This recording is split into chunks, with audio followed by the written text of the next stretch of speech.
Hello, everybody. Hang on, I gotta undeafen myself on the Discords. Hello, everybody, and now I'm gonna sneeze. Hang on.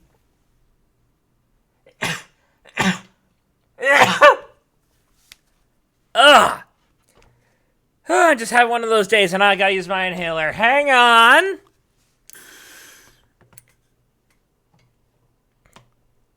We appear to be doing it live. Hang on.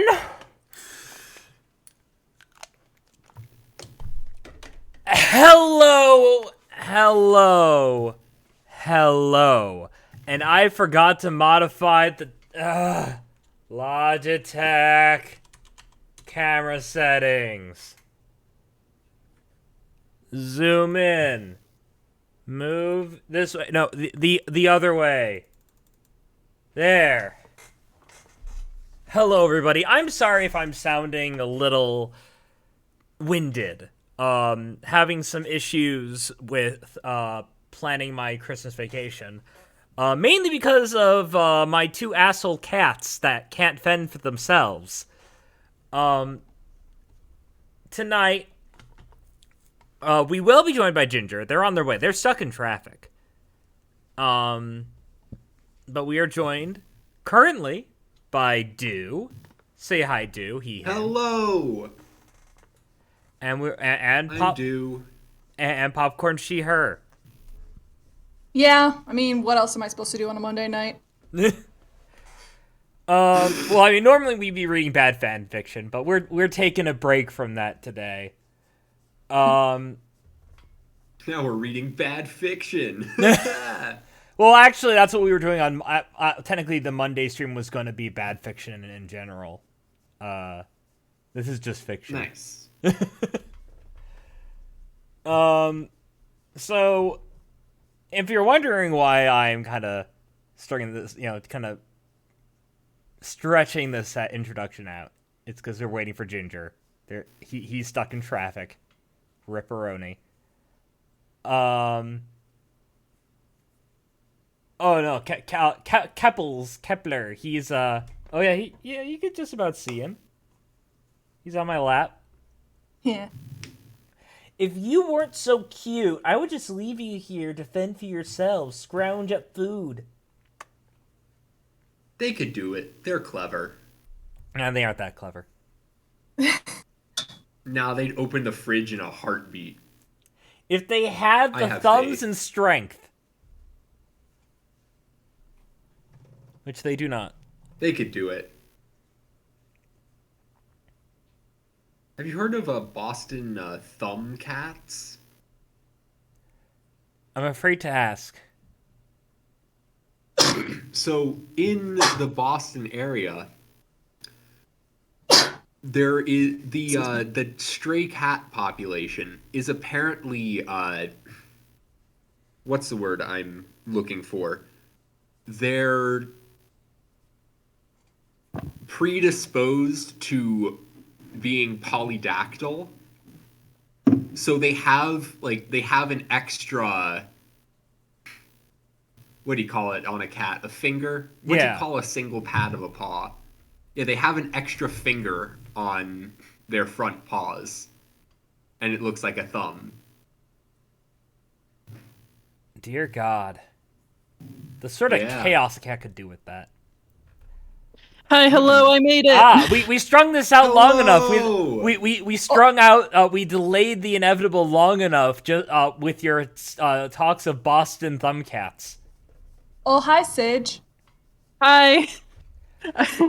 and here we have Ginger. He him. Yep, that's me. I've also got a friend Dover, so if you hear background noises, that's what's happening. No problem. And again, I'm sorry if I'm a little lower energy than normal. It's because I'm fretting. I'm fretting over how I'm going to deal with the cats. There's a chance I won't be able to go out to visit my parents. Aww.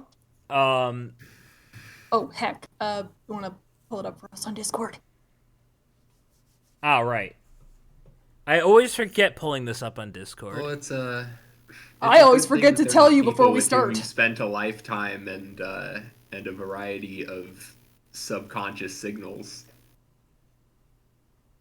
So we're That would be a rewatching real Cascade, shame. right? Since it's the 10th anniversary. Yes. And did you read the interesting educational posts that I put in the Discord? It's okay if not, but like it's interesting and educational and not very long. The shame is that if I had noticed that, we could have spent the time we spent just kind of awkwardly shuffling around waiting for you to we show up could've. reading that. Reading about I don't know if it's long enough for that, but I mean you could have also discussed it afterwards, I guess. Well, you know what? Let's look at this. Everyone gets to see my personal Tumblr, I guess. Well, yeah. All Oh right. yeah. So, do you want to read this?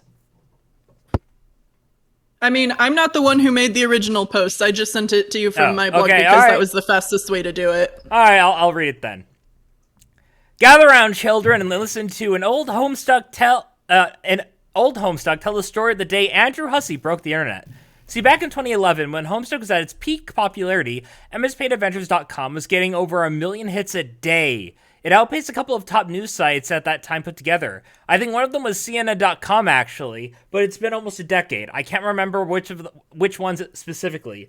If you see cosplayers have minor PTSD breakdowns about gray face paint, it's because we were everywhere at conventions. Homestuck fans roved in packs, memeing incomprehensibly on people and generally making a nuisance of ourselves in the most well-meaning manner possible. Hussey knew that he was about to drop 13 minutes of footage on millions of rabid fans in the form of a flash video that messed with the very structure of the website itself. No, seriously, it was mind-blowing at the time. So he partnered with Newgrounds, getting them to host the flash itself, hoping it would keep his own website from shattering into 1 million pieces.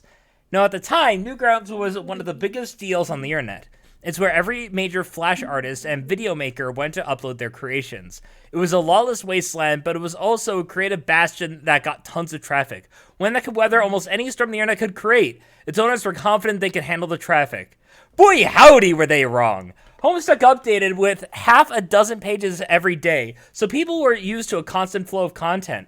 But by the time the S Cascade was ready to drop, Hussey hadn't posted any pages in a month and a half. We were all on edge. The MSPA update desktop apps had been sitting there without pinging the whole time. We all knew something fucking massive was about to hit us, but none of us were prepared for what actually happened.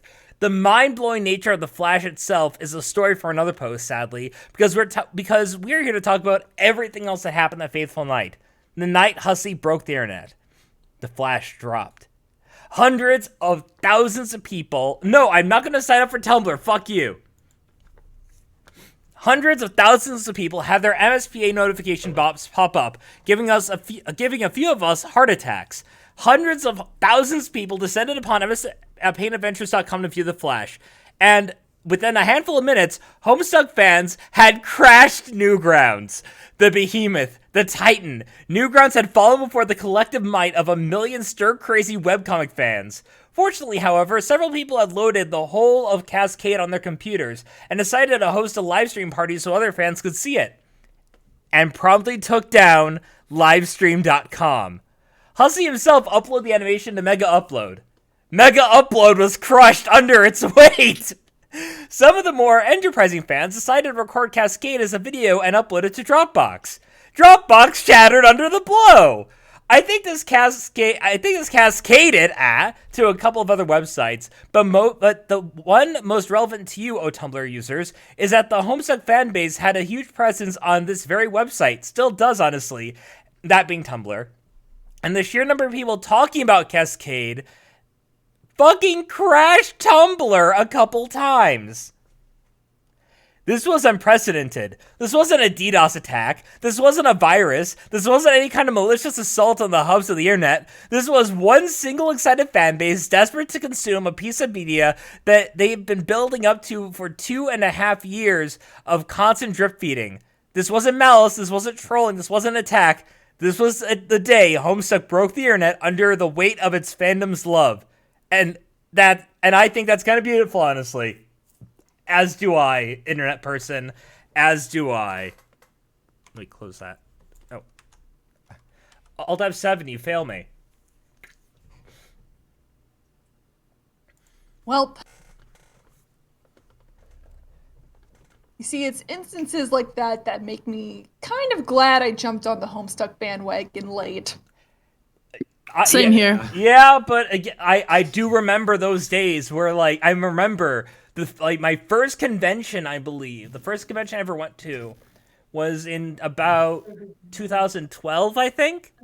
Yeah, it was Oh, 2012. that was when Homestuck was at its peak. And I remember seeing all the trolls and being absurdly confused because this was an anime convention. So I was like, what anime are they replicating here? It wasn't an anime. So yeah, again, I apologize. I am going to be a little bit lower energy because, anxiety does that to people. Yeah. But hopefully this will take my mind off it a little bit. Worst case scenario will just be a bit of a shorter stream, at which point I'm going to go back to playing Prototype 1. Oh god, I'll rant about getting that game working some other time. It was annoying as hell. I have enough energy for both of us, but I'm also fine with ending early since I've got a friend over. Okay, well, we're going to Arrow. And Yeah, let's just mosey on. And Act 6. Let's do this. Whoosh. Wait, did we play this last time? No. Nope, this is new to you. You've never seen this before. I'm excited to see your reaction. No! God damn it! I don't. My phone went out. I don't know who was calling me, but no. You've got more important things than adult responsibilities. You have to watch Hang this on. Flash.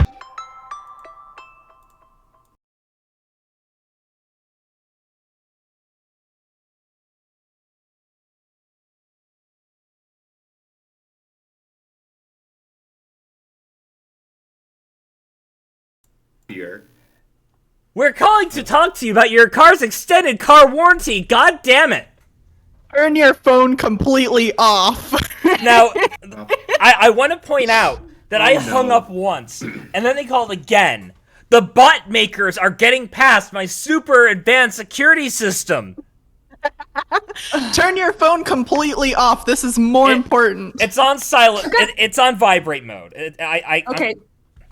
Can I tell a similar story? Yeah. I get a lot of bots too. I'm able to actually silence certain calls on my phone. Lately, I've been getting bots who are so adamant that I will get scam likely silence call 11 times in a row. Man, the FCC is really starting to get pissed off by all this. They're actually getting the government, like when the government is like, you know what, maybe we should actually do something. You fucked up. All right. Oh hey, guess what's back? What? The 1 second delay. You really need to figure out what's causing that. Well, This stream is going to be a technical nightmare, but it's okay. We roll with it like we always do. We do it live. And now we're gonna actually play this again.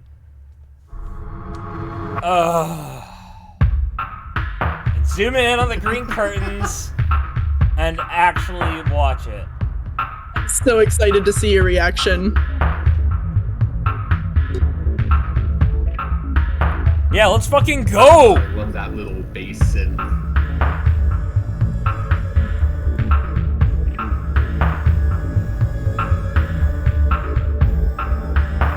Okay.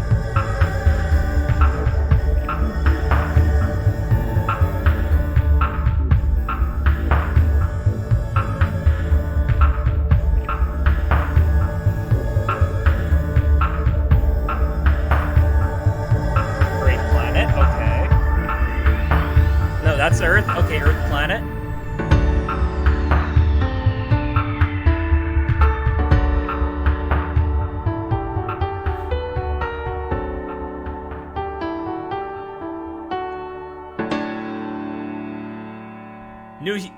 Oh!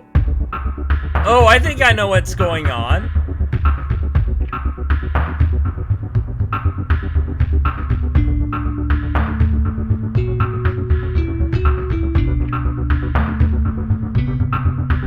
What's going on, Spaz? It's new humans because of Scratch.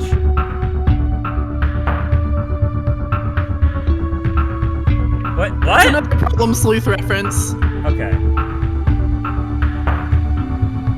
It's more than a reference. It's Oh, and just guns. problems. For some reason, guns. Hell yeah. Man, people must have been freaking out with this video as well.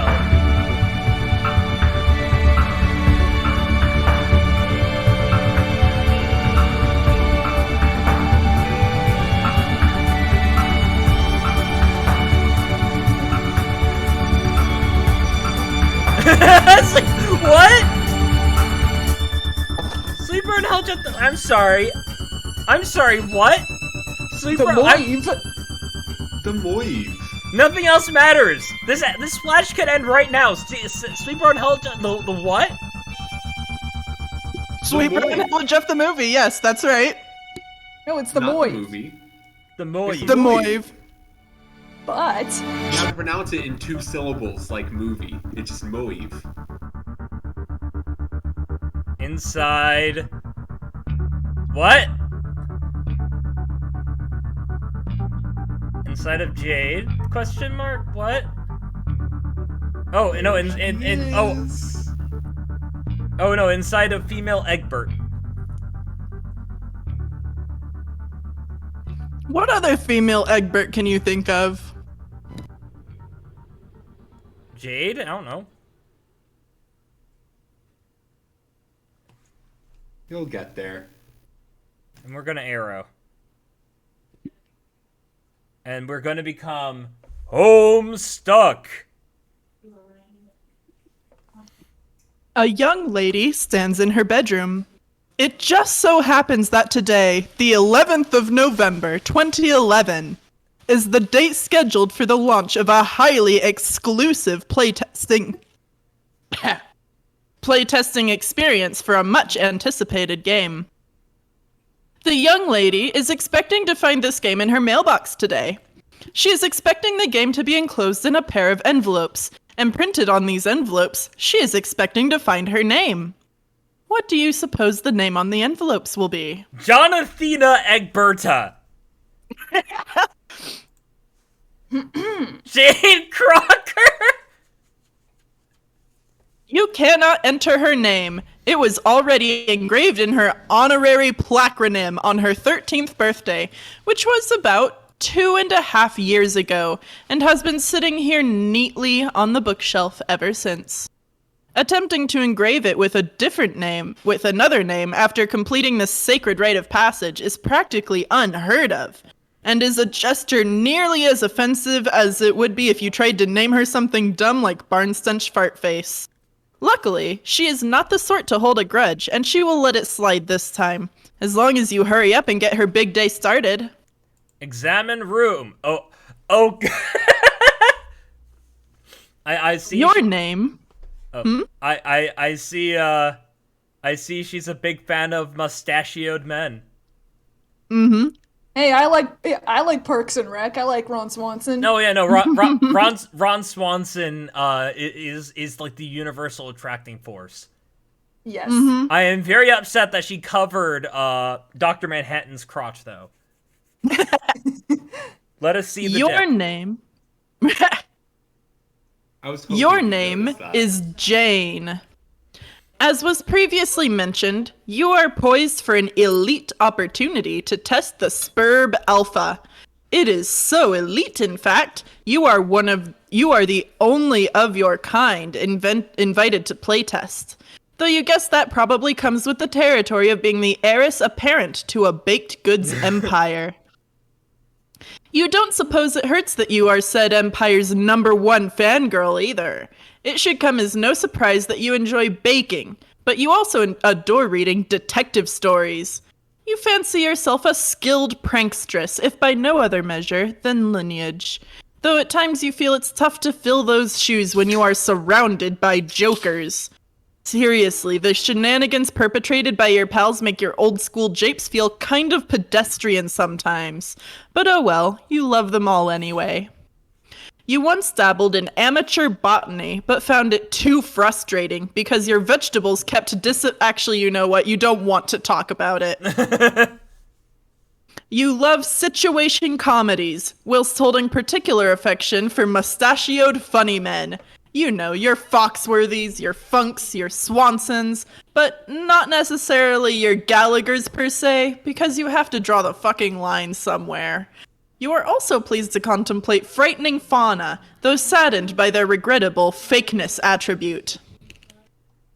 But none of that's on your mind now, because you are psyched about this special date, 11-11-11, i.e., 2x3 prong day, whatever that means. A date exhibiting just the sort of numerical gimmick corporations love to exploit for their big releases, such as Skyrim, or for launching major rebranding initiatives.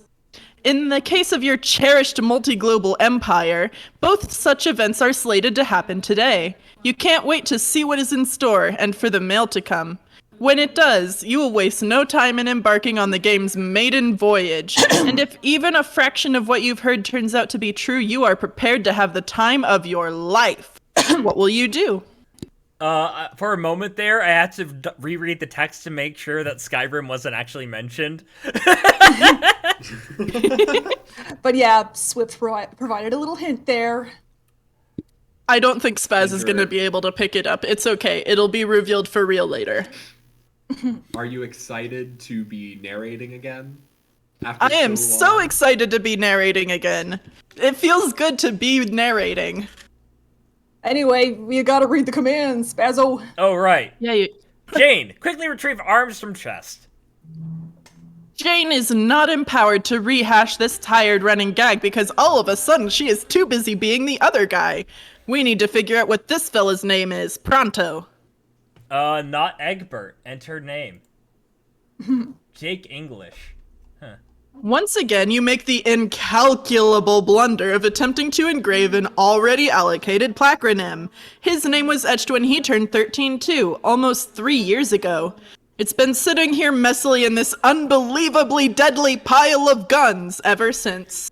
What sort of vulgar, childish moniker were you gonna stick this poor bastard with? Barf breath turd smirk? It doesn't even matter. Just tell him what to do. Oh, I think I know what's going on. So if this is anything like when the trolls did their thing, the original ancestors became the new kids, and the original kids became the ancestors. Very good. That's exactly correct. You caught on faster than the last friend I introduced Homestuck to. You caught on faster than I did, I think? I don't know. I don't actually remember. Examine room. What the... Oh dear God. You can tell he's related to John. He likes the... My personal favorite is A Knight's Tale. Yeah. I like the absolute shittiest. I like off in the right corner, a kid in King Arthur's court. Oh God. No, and I like Stargate. I have a lot of nostalgia for Stargate, because it was my dad's favorite show when I was like, I want to say 11. Wait, is that the original Hulk movie? The Probably. No, that's the Incredible Hulk is the one that's technically in the MCU. It's not the Ang Lee one that everybody hates. Yeah, no, is that the Ang Lee movie? Is that the Ang Lee Hulk? No, it isn't. Okay. That one came out in 2003. This one was from 2008. Okay. I think. The Mummy holds a special place in my heart because it was the first movie to give me nightmares as a kid. Yeah, well, it's not the first movie that gave me nightmares, but it's definitely one of them. All right, well, back to Jake. Let's see who this kid is. Yeah. Your name is Jake. You love movies. All movies. You would describe your taste in film as eclectic, but in truth it isn't much less than totally indiscriminate. You bluster frequently of exuberance for firearms and fisticuffs and adventure, though you have no human company with which to share these interests.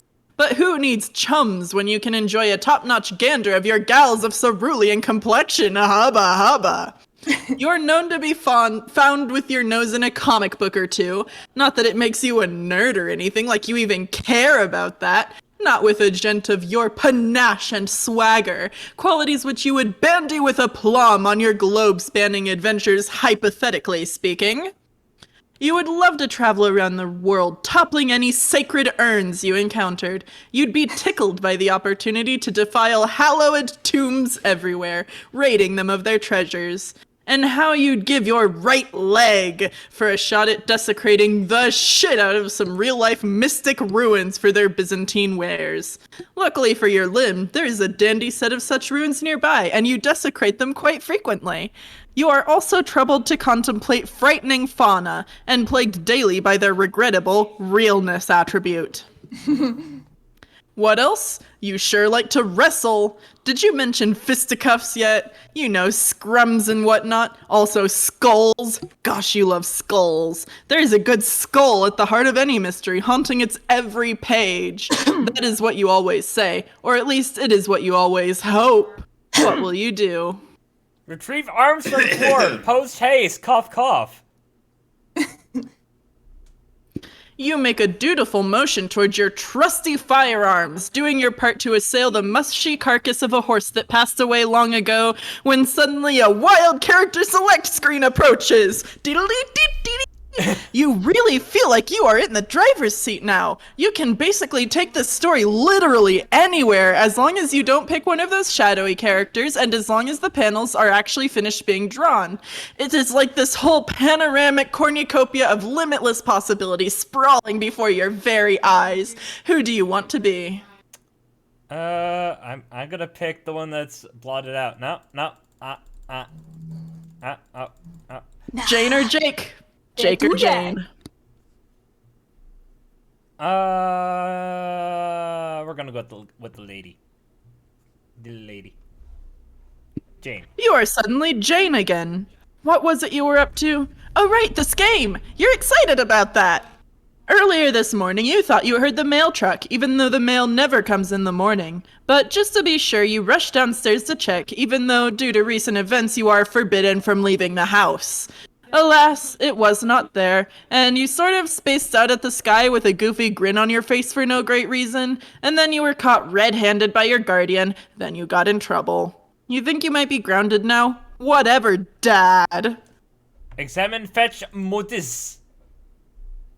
It's your recipe modus, an extremely handy little inventory widget your dad got for you for your birthday a couple years ago. He can be a real hard-ass sometimes. Not really. But he sure knows how to spoil his little girl. Capture log it. Wait. Did you just capture log the... Did you You stick the recipe modus in your, recipe modus. You flip the card over and look at the back. The thing about this modus you think is really cool is that instead of showing a completely useless wobbly garbled code on the back, it itemizes the components which could be used to create it. In a completely hypothetical framework, of course. Just another wonderful innovation by your favorite company. It releases many products of an experimental nature, often with applicability to other kinds of technology and products which haven't hit the market yet. Of course, as the heiress, you are privy to all the sweetest gear in advance. Maybe you'll rummage through some of that stuff later. The modus as a captcha-log object only has one simple recipe involving an array modus, snore, and a cookbook, yes! Other objects have more varied and elaborate recipes, though. Yeah, who would want to use an array modus? Ew. Got hat. You captcha-log your favorite hat, which is also your only hat. You spent basically your entire childhood in this hat, pretending to be hard-boiled detectives and whatnot. In public, you and your dad made quite the pair. Everyone could tell by a glance that you were your father's daughter, sired from his loins directly and genetically through what was undoubtedly a natural process of human procreation involving a man and a woman. People would definitely nod and say, yep, that little lady sure did emerge from a womb on account of that gentleman's awesome virility. Yep. As you can... As you can see, there are loads of ways to cook up a hat like this, involving many stupid combinations of random objects. I really like this one. The potted plants, the dream bubble book that Charles Dutton wrote, and the matriorb. Doesn't that imply that there's trolls in this universe? That the matriarch exists? I don't know. Inspect posters. Guess we'll have to wait and see. It's one of your funny men pinups, a glorious Foxworthy. It's one interest that overlaps with your dad's. He thinks his corny redneck shtick is just the funniest thing since sliced bread that was sliced by a hilarious clown with a laugh knife. Honestly, you don't care much for his comedy, though. Dealing the low-income bucolic class's affectionate sass ad nauseum isn't what you'd call your cup of tea. You just think he's really handsome. Every time he starts rattling off pointers on how to self-diagnose bumpkinhood, you just get lost in that pair of blue twinklers and those soft auburn lip bristles. You were so shy when you got the poster autographed. If only you felt worthy of that. Oh, and there's one of your Problem Sleuth posters. You've got a lot of Problem Sleuth stuff because you think detective stories are just so swell. This was the last panel in the first story, which ended a little before your 13th birthday. Since then, the author's been steadily updating Problem Sleuth 2, which you've been following avidly, God I wish. You are happy that he stayed in that lane and stuck with a time-tested formula. If he went in a different direction, you probably would have found it really disappointing.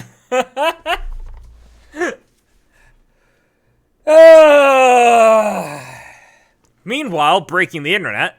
Thank you, Hussy.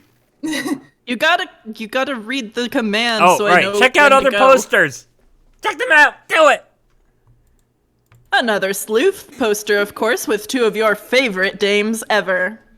The Tobias and the Manhattan were gifts for your 14th birthday, sent to you by your good buddy Jake. Just a couple of periwinkle heartthrobs, unquestionably sent in playful retaliation for the ribbing you've given him over the years. Hello, Rice Milk. Thank you for the follow.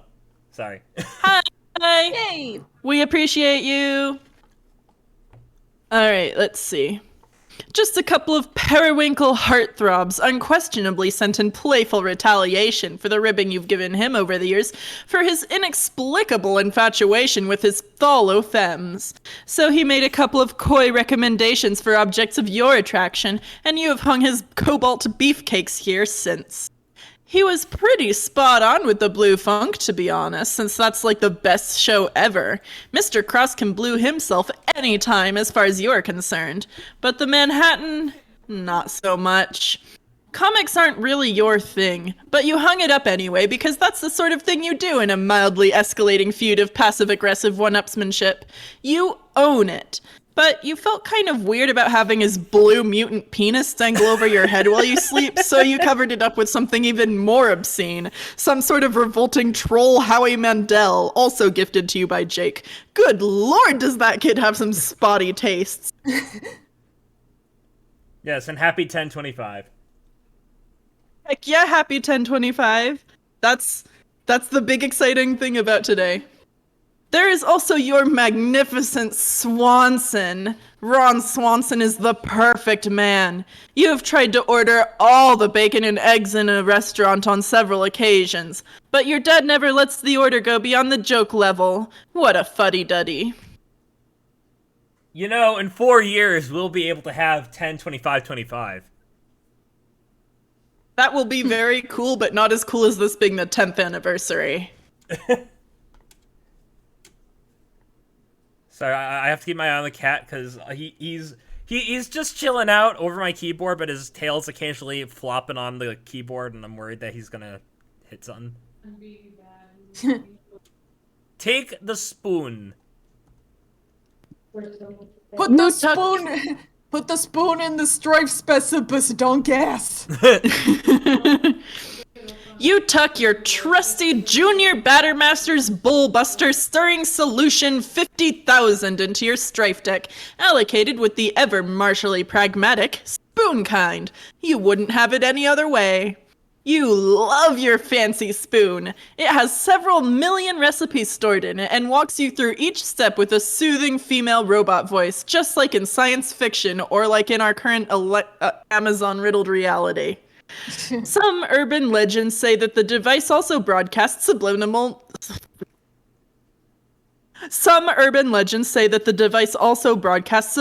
messages distributing ominous Cropper Corp propaganda, also just like Amazon. But you don't put any stock in that sort of baloney for a second. Hang on. Let me do something real quick.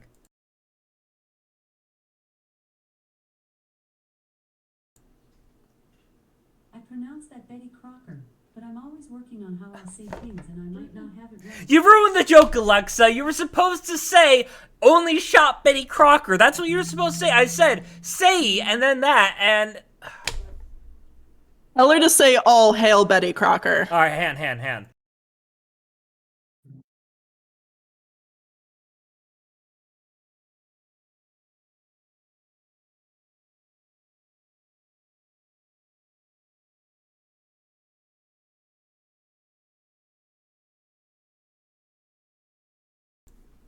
All hail Betty Crocker. There we go! We did it, guys. The perfect joke. I had the stream muted just so they wouldn't hear me flailing at the joke was that while I was muted I said it, and then they would hear Alexa but they wouldn't hear me, and I kind of ruined that by just... Simon says, you're stupid. Alexa, Simon says you're stupid. You're stupid. Thank you. Bruh. Just like science fiction, things that just aren't real yet. Anyways, there is one switch on it that doesn't seem to do anything. Maybe yours is defective? Still, it's perfectly serviceable and has assisted you in whipping many a cake into delicious submission. Examine bunnies. These customized bunnies were gifts to you on your 13th birthday from two of your friends. Both were heirlooms passed down to them, and they decided to coordinate gift ideas and send you dressed-up versions of their beloved childhood toys. You like to think he was shooting for a detective bunny with the one on the left, but you know realistically it was probably an Indiana Jones bunny more in line with his interests than yours, especially since it came with a little whip you have since misplaced. The bunny used to belong to his grandma. The other one used to belong to your friend's mom, and she dressed it as a wizard, which was also unapologetically more representative of her interests than yours. That's okay, though. You loved the gesture anyway, and you and she are totally BFFs forevers, in her words, and you agree with them. You did get one more bunny from your other pal. He had to make it himself from scratch, since for some ridiculous reason he didn't happen to have a ratty old bunny heirloom lying around. His gift was somewhat less innocuous. You have no idea where it is, though. Probably just as well. Is it a giant dildo? It's a giant dildo, isn't it? No, for the 13th birthday. Never mind, carrying on. Look out window. Onision's getting into your brain. Shut up! No, shut up! Shut up!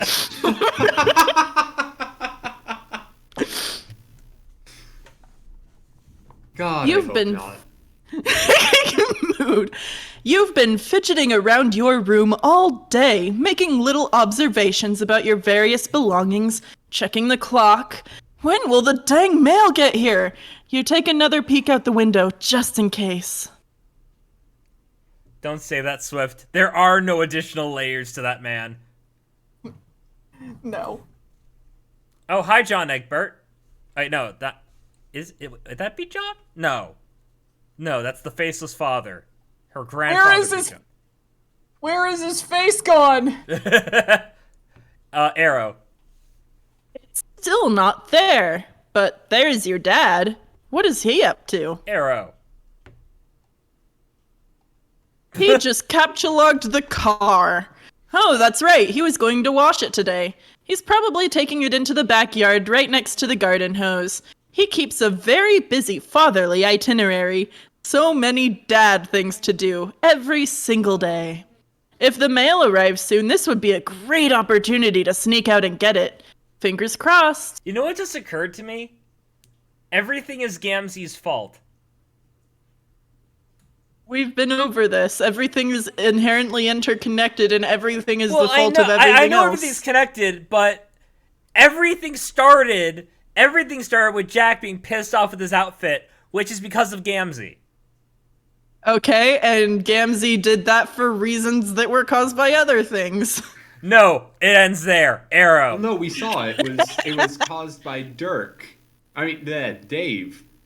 Bro, keep your mouth shut. Spaz still I'm hasn't working read this on it. part. Bruh. Arrow. Looks like somebody is bothering you. He better make it quick. You've got a window to stay glued to. Go to Computor. You know you really should switch to Pester Chum. It's what your friends use, and it's a lot better than Betty Bother if you're being honest with yourself. BB is just so spammy and annoying with all the pop-ups everywhere. Arrow. Ah! Look at this dreadful clutter. You have got to switch. But then, brand loyalty is a powerful thing. Looks like Jake is messaging you. Answer, So- Jake. Somebody. Once told me the world is gonna roll me. I will sing the whole song, but not right now. Milwaukee pasta bandit found dead. Answer, Jake. Show Pester log. Who's Okay. gonna play these characters? You're already the green guy. You read him in that one letter. Oh God, what voice did I do? The vaguely British kind of. Yeah. Jane, forgive my botherations. I know this is meant to be a spanking rip snorter of the day for you and all, but do you happen to know where the devil fucking Dickens Mr. Strider might be? Oh, that's fine. I've been meaning to message you sooner, actually, but I suppose on all the hubbub today, it plumb slipped my mind, which is a shocking fact on its lonesome, considering what I have to tell you. Egad. Ugh. Oh, ribbit. As for this Strider business, he's an elusive guy, Jake. You know that. I talked to him yesterday. That's as much help as I can be. Ah, shoot. I really need to ask him something, but he's got his blasted autoresponder turned on. I love that thing. He wouldn't be pleased to hear you say that. What do you need with him? Does this have to do with your crazy pen pal project? It most certainly does, and time is of the essence. Today is a day I have to finish it and send it, not a day later. So This is most certainly an Irish accent. yeah, sorry. I do an Irish accent for my Pathfinder game, and I'm slipping into it. I don't mind so much. You do neither. what you want. I'm American, Do whatever so you- they're basically the same. I kind Do of it- like it, honestly. Yeah, do whatever you want, bruh. Alright. It definitely works. I just felt like specifying, like, we might be dumb Americans, but we know that's not British. Today's a day I have to finish it and send it, not a day later. So, you see why I'm feeling really frickin' discombobulated at the moment. Sorry, Jay. This would be the birthday present for your grandmother? No! It's for your grandfather simply to be relayed to him by my grandmother. A joint gift to him, she said, from she and I. Her and me. What? Her and you now? A joint gift from her and me. Grammar, Jake. Oh, for frig's stuffing sake, Jane. This is no time for your prudish pedantry. Leave your bookish malarkey in a dusty old library somewhere. I have an adventure to get on with. So, if I have this straight, the big thing hogging up your plate today is not this marvelous new game which I have invited you to play with me, but finishing a robotic rabbit to give to my dead pop-pop? Bingo! Poof! You are a very strange and silly boy. I get that reference.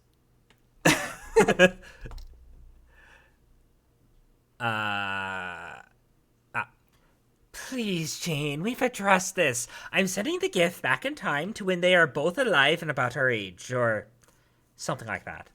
Something funny is going on here that I have not fully grappled with, but dagnabbit if I'm not going to see it through. Well, Godspeed then. I do hope you can pull it off. Are you being fresh with me now? No. Cap, you're cute, but you're blocking the screen. Look, Jane, I know you've never believed me and you think everything I say is some old cockamamie goof-off, but I think today, of all days, is when you should start taking some things more seriously. Especially since I have always had your back. I have always believed in you. Hey, I have believed in you too. However, believing somebody isn't the same thing as believing in somebody. But that much said, I think that maybe I am getting ready to believe some of the wild stories I've heard. Or if not believe outright, reserve judgment on at least. Is that so? I don't know. I'm still not sure what to think. But what I wanted to tell you this morning was I had a really wild dream last night, and you were in it. Hey, Glasses Frog isn't in this. I wish he was. Me too. Oh, that's Glasses Frog. Oh my. Glasses fog up. Fumbles for kerchief. Shh, not like that. It was so real. I think we were in the game, even though we haven't started playing yet. I don't know what to make of it. Whether it was a vision of the future or somewhere that exists now, or if it was just a really lucid dream due to excitement. What was I doing there? Not a heck of a lot. I really want to tell you all about it, but it will take some time to explain, and we both have things to attend to. You with your time-traveling rabbit work, and I, my vigilant window gazing. Too true. Let us reconvene later and sort out all of this shite at a leisurely pace. Yes, okay. Good luck, Jake. Okay, you too, Jane. Bye. Check clock. Hold the phone. 11:10. You almost forgot. 1 minute until the Empire's rebranding launch. You wonder if it will live up to the hype? Guess you'll find out. Wait a minute. You write out another 60 seconds and... Huh? Something happened to your baking chest. Did the logo just change? You wonder what else may have been affected. The trolls are invading. Look around. Yep, this one changed too.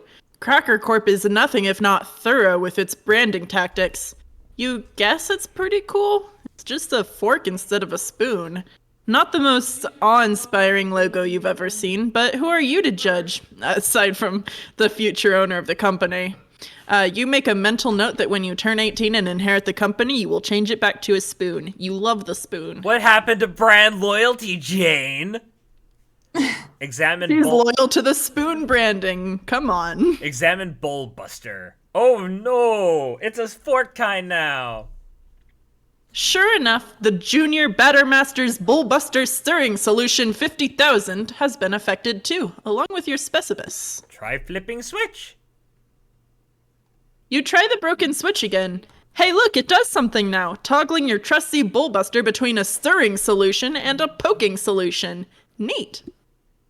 Oh my god, she looks so cute. Yeah. Back to window. Nope. Still nothing. You surely would have heard the truck pull up. You guess the Empire wasn't able to coordinate the mail with its rebranding. Maybe the US Postal Service is the one thing it doesn't have its gnarled claws in yet. Another mental note, sink gnarled claws into post office when you take over. Open chest. You decide to pass the time by rummaging through your baking chest and, hang on, maybe later. Is that a John Egbert I see? Is it? I'm guessing it is. Answer! Oh boy. Introducing Uranian Umbra. Good morning, lovely. Why, hello. So I guess today is finally the day you make everything better. It is the day whereafter the legendary octet of mutual progenitority will come together and heal a great breach in paradox space. A day delivered through 80 billion years in 4 distinct universal instances worth of unfathomable turbulence. And while the emerald eye of this storm is fixed in the abyss forever, today you are poised to escape its scowl once and for all. By Skya's guiding light, you may leave behind its turning arms of bright colors and mayhem and secure peace for your cosmic progeny for all duration. And if you are to meet this departure with trepidation, I would understand. But I would also ask, is there nothing I can do to ease your mind? I have no idea what Gosh, you so just slow. said. No, sorry. Isn't Uranian Umbra supposed to be British? Isn't that what I'm doing? Dial up the British. More British. I'm tired today, guys. I had a really That's frustrating so day. valid. That's so valid. Do whatever you need to. The printers at school pissed me off, and I'm still angry about it. That's pretty universal. Printers are the devil. Gosh, so formal today. Yes, I'm afraid I am guilty of rehearsing this pep talk well in advance. I thought you deserved a proper send-off. Daw. Well then, is there nothing I can do? It was a serious question. You needn't worry about easing my nerves. If it weren't for you, I wouldn't be nearly as thrilled about today as I am. Splendid. But remember, I will be here to help, whilst refraining from causal spoilers to the best of my ability. And that is reassuring. Have you corresponded with your first designated co-player yet? No, I haven't seen her online yet today. I'm really hoping Lalonde won't flake out on me this time. Have you heard from her? Not today that is local to you, though I do have a wee bit more trouble monitoring her than the rest of you. Curious dark patches in transmission. Humph. Still, I wouldn't fret over it. She is as good a chum as any you have and should come through ultimately, even if things seem dire. If you say so. Oh, I wanted to tell you, I had an amazing dream last night. Blimey. I believe it may have been the sort you described. A dream of awakening, presuming I haven't just flat out lost my marbles. Indeed, I'm sure it was. I knew you would wake up soon. Might you describe what you saw? I was in a bright gold city. Above was a brilliant blue sky, but the horizon was dark as night. Was this the place you told me about? What was it called? Aw, shucks, does this count as a causal spoiler? Not at all. That is a simple detail about the realm you are about to explore, without distinctly involving your future decisions of consequence. The place you visited was called Prospect. It is where I have woken up every time I have gone to sleep for most of my life. I didn't see you there. At least, I don't think I did. No, you wouldn't have. My Prospect is an alternate version from yours, in a completely different session quite far afield of your reality. If we are ever to meet in person, it is unlikely to be while playing our respective games. Okay, then. I mentioned this briefly to Jake, and he didn't have much to say before we parted ways. I will gather that if this is all true, then it means Jake is not awoken yet? I think this is for you to determine in time. What is your hunch? I don't know, but there was one thing about the dream that was very troubling. I'm becoming nervous to consider what it might mean. Understandable, but it will be important to practice patience today. You have a long road ahead of you, and many questions will be answered in time. But we can talk it over later. For now, we both have games to prepare for. I know you could never fully appreciate what this actually meant, but I took much care to sync up these conversations with you on the same day that I begin playing as well. That way, we can journey through our sessions together and compare notes. I'm still not sure I appreciate what that means, but I appreciate that a nice gesture has been made if you say so. I guess I should just start believing all of this now, huh? Rather than learning it to be true later and feeling the fool for all my curmudgeon skepticism. For starters, I guess I should drop my reservations about your story. Will you? I can write it off as off much to tomfoolery, as I'm no stranger to a good prank myself, but quite honestly, you seem too kind for this charade. Not the type I'd expect to trot out some persistent falsehood beyond their humorous welcome. So, what do I know? Consarn it, maybe you are an alien girl from Uranus, and together we are about to play a game which determines the fate of existence. Sign me up! Oh, but I never claimed to be from that planet, which is only in the far reaches of your solar system. In fact, I am from much further away, a different universe altogether. But if you truly mean it, thank you for believing me. Now, Jane, my lovely, let us prepare for this adventure. Remember what I said about the need for patience. Patience with your friends, patience for your growth as a hero of life, and patience for the coming of the other four of legend, a hero of breath and of life and of space, and of time and of space. And if you still find yourself in doubt, just check the inscription on that big old book downstairs. After all, if you can't trust words written by your own hand, then what use is trust at all? Kisses. Okay, I'm making a call. Uranian Umbra is one of the from the original troll session. Not like before their scratch. Well, we'll just have to see. We'll find out. Back to the chest, and there is her Gramps. Yeah, it has to be him. You return to your baking chest, which you use mainly for storing quality pranking apparatus and a few other odds and ends. Oh, hello, Pop-Pop. His friendly face is there to greet you every time you open your chest. You would have loved to meet him. Unfortunately, his life was cut short at the tender age of 86 in a tragic accident. Coincidentally, on the same day you were born, or so your dad tells you. Pop-Pop Crocker was a legendary comedian, following in the footsteps of his grandfather, who of course was the greatest southern pranking legend of all time. One day you hope to follow in Pop-Pop's too. But then, if the whoppers you've been told recently have any truth to them, maybe you will get to meet him after all. It seems too good to be true. The only relationship you have ever had with him are through video footage of his vaudevillian antics on stage, or through his role as Judge Johnny Stone on one of your favorite old sitcoms, Night Court. Rummage around! Just your basics when it comes to pranking. A few clever disguises, a name-brand dunce cap, a slightly abridged edition of Sassacre's text, updated for the modern prankster, and scrubbed of a few of the more egregious julep-fueled racial slurs, several other stray books, your company's prototypical model for the Grist Widget 12,000, and of course your super handy Unreal Heiress Thoughtwave Tiara Top for the young go-getting junior Battermaster on the go. There's one particular book in there that is just the best thing ever. Pony Pals, Wise Guys. Yes. You'll see. Dump I'm so chest. excited for Pony Pals. Might as well get all this crap out of here and take it with you. You never know when you might need it. You shut the chest and... Oh, hello, Harry Anderson. Always a pleasure to see you there. He is also one of your idols, and as it happens, has a bit of a history with your Pop-Pop. They were rivals on the vaudeville comedy and magic act circuit. Eventually, the less competent Anderson was shamed out of the industry and went on to greener pastures in the private dicking biz. What? He became one of the hardest boiled detectives on the mean streets of the Big Easy, and later made a fortune off his memoirs, ghostwritten by Mike Cavaney. Private dicking, huh? I know what it means. Yeah, it's just On the brain. purpose. It's just that thing the brain does. Captcha all. Boosh. Your Silodex is so great. You shudder to remember some of the old shitty fetch mode I used to struggle with when you were younger, still learning the captcha logging ropes.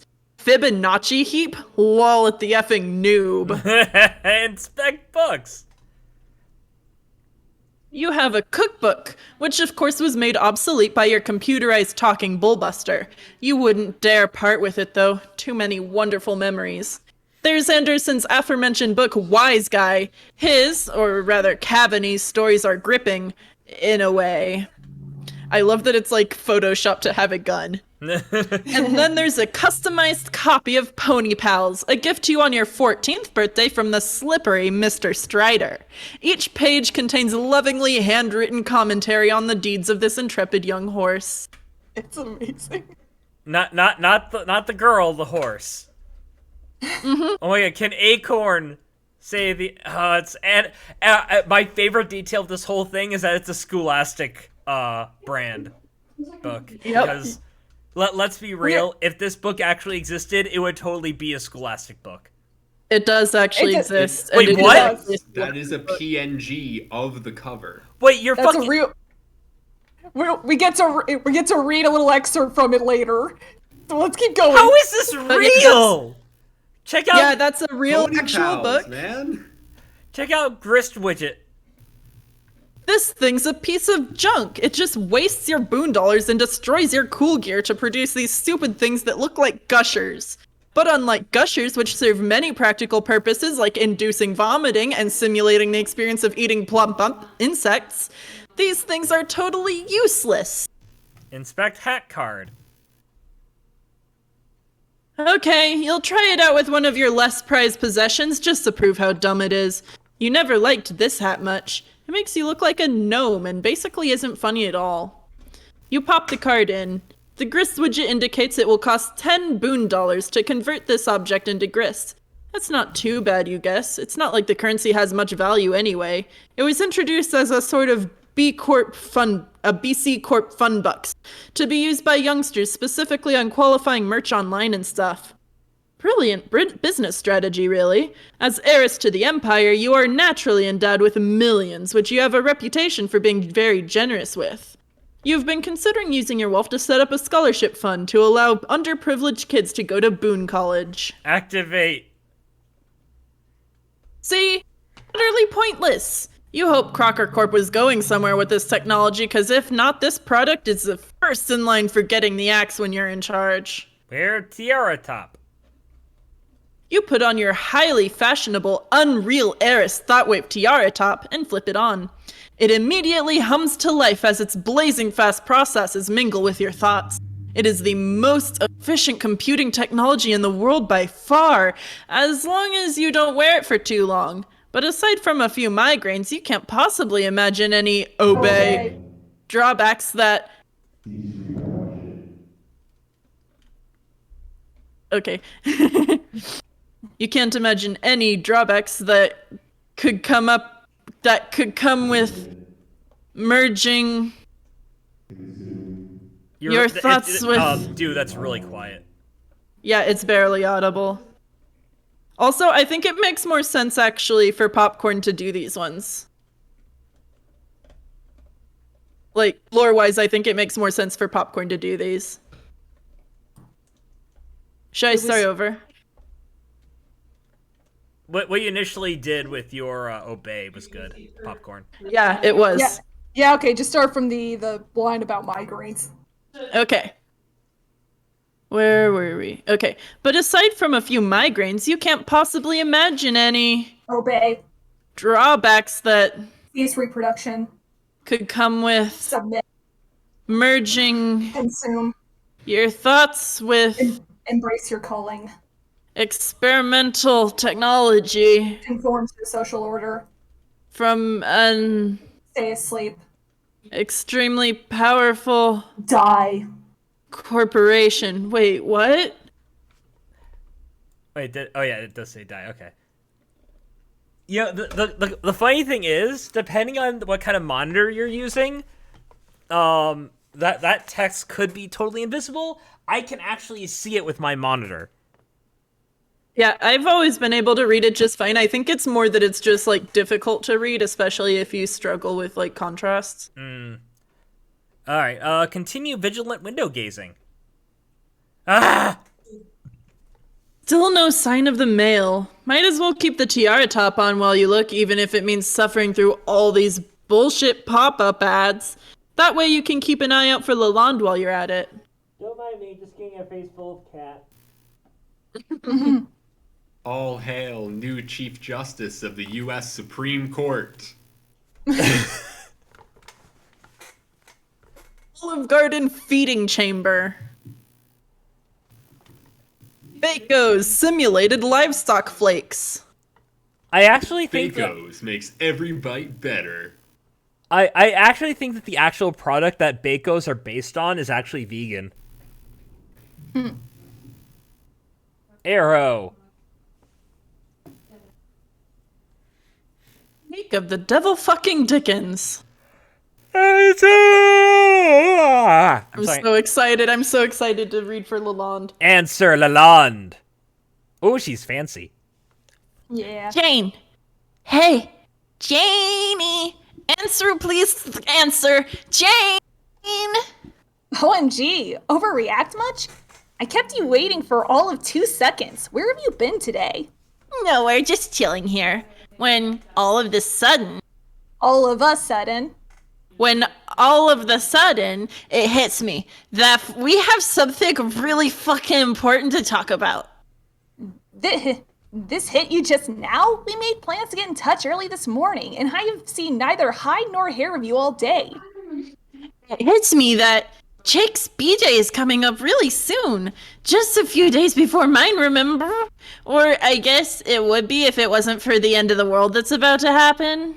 Oh, for Pete's sake. I just wanted your advice on what to get him.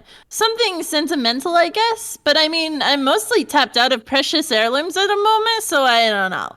But not like anything coming on too strong. Something that says, this is totes platonic and everything. No eyebrow-raising funny business going on over here, but still says, call me if you wanna. Er, now I know you're joking around to get my goat. Yeah, the goat getting, I mean, but joking, oh no, I think not. You don't think that if I didn't say he was off limits on account of you being my best friend, I wouldn't be all the hell over that? Damn! That rugged sense of adventure, the delightful silly vernacular that's like weirdly and bewitchingly not self-aware, those adorable teeth. No, stop. Well, shit, Jane. What am I even supposed to do? I can't hit on anybody, and apparently I can entertain nary a frisky thought about anybody, because apparently everybody's off limits. Bunch of goddamn typos. Shit sucks. You don't even let me say your dad is hot, even though we both know he way the fuck is. I mean, come on. On. Yeah, because it's weird. And you're drunk. Correction, drinking, present tense, grammar, Jane. I don't see why you don't try to court the favor of Mr. Strider. If you ask me, he and you are perfect for each other.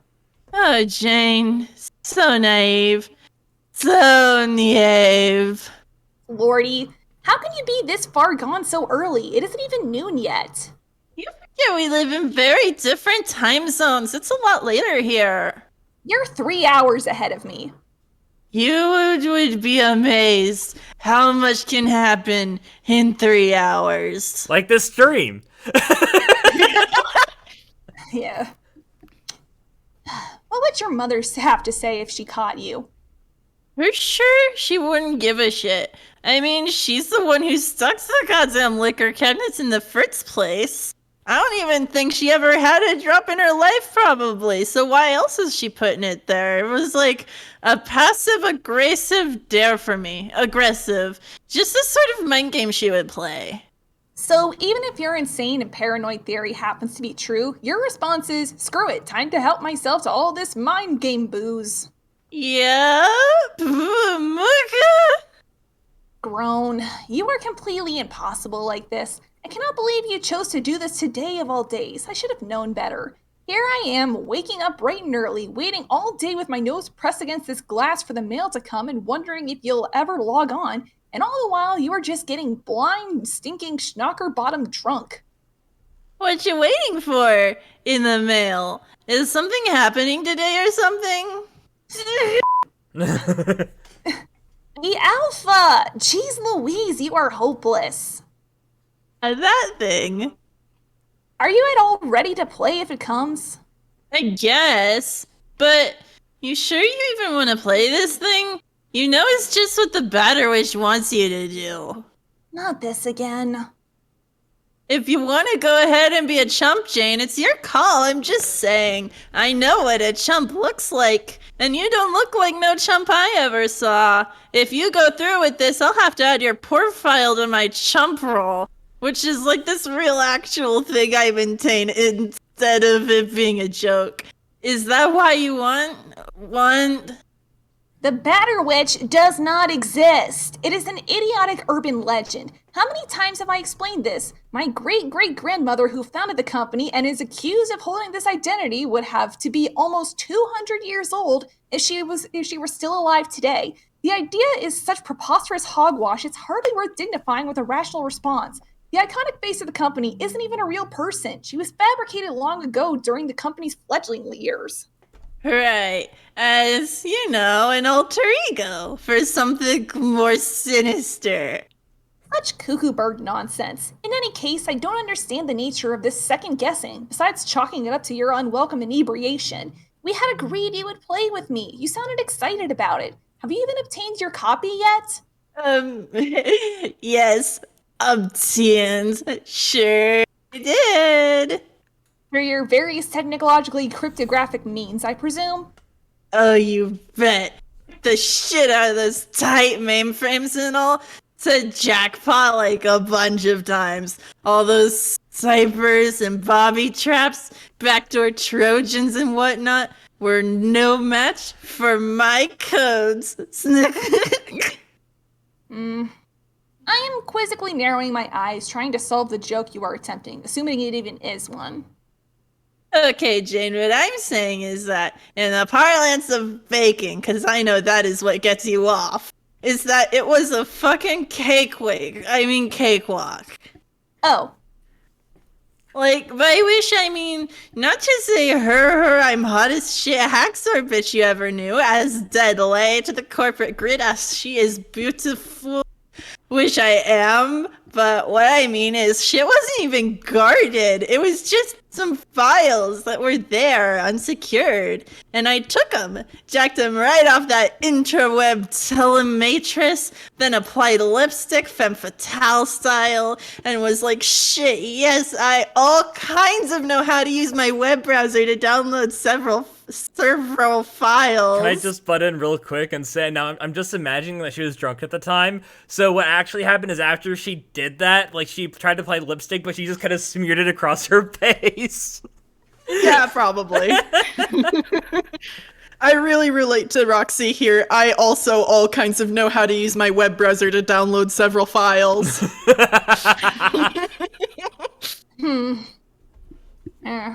That is a bit puzzling. I thought this software was highly you missed the Oh, yeah, sorry. Really? Yeah, so now I got it, if you really want to play, which you shouldn't. That is a bit puzzling. I thought this software was highly proprietary. By the way, my cursor was pointing at that line, so that's why I jumped ahead.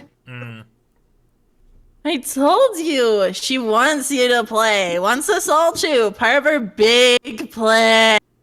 And you're playing right into them, like a Yes, I know. You've made yourself clear. But what doesn't add up about your story is, I believe somebody doesn't want me to play. How else do you explain the recent attempts on my life? Dunno. Someone out there wants the stock price to take a hit? There, THERE. Or it's just more connivings of the witch. So this hypothetical monstrosity wants me to succeed, but also wants me to die? Makes a lot of sense. Wouldn't put it faster. Makes you feel persecuted. Redoubles your determination to play. You advance her plans in whatever incomprehensible way until suddenly you did everything she needed you to. At which point you become crazy expendable, yo. And then she expends you like a wad of boondollars on shitty PC merch. I see. This is sounding less like a crackpot conspiracy by the minute. Whatever. All I'm saying is a bunch of stuff is stuffed true to the max. I'll send this file to you, though. And what you do with it's up to you.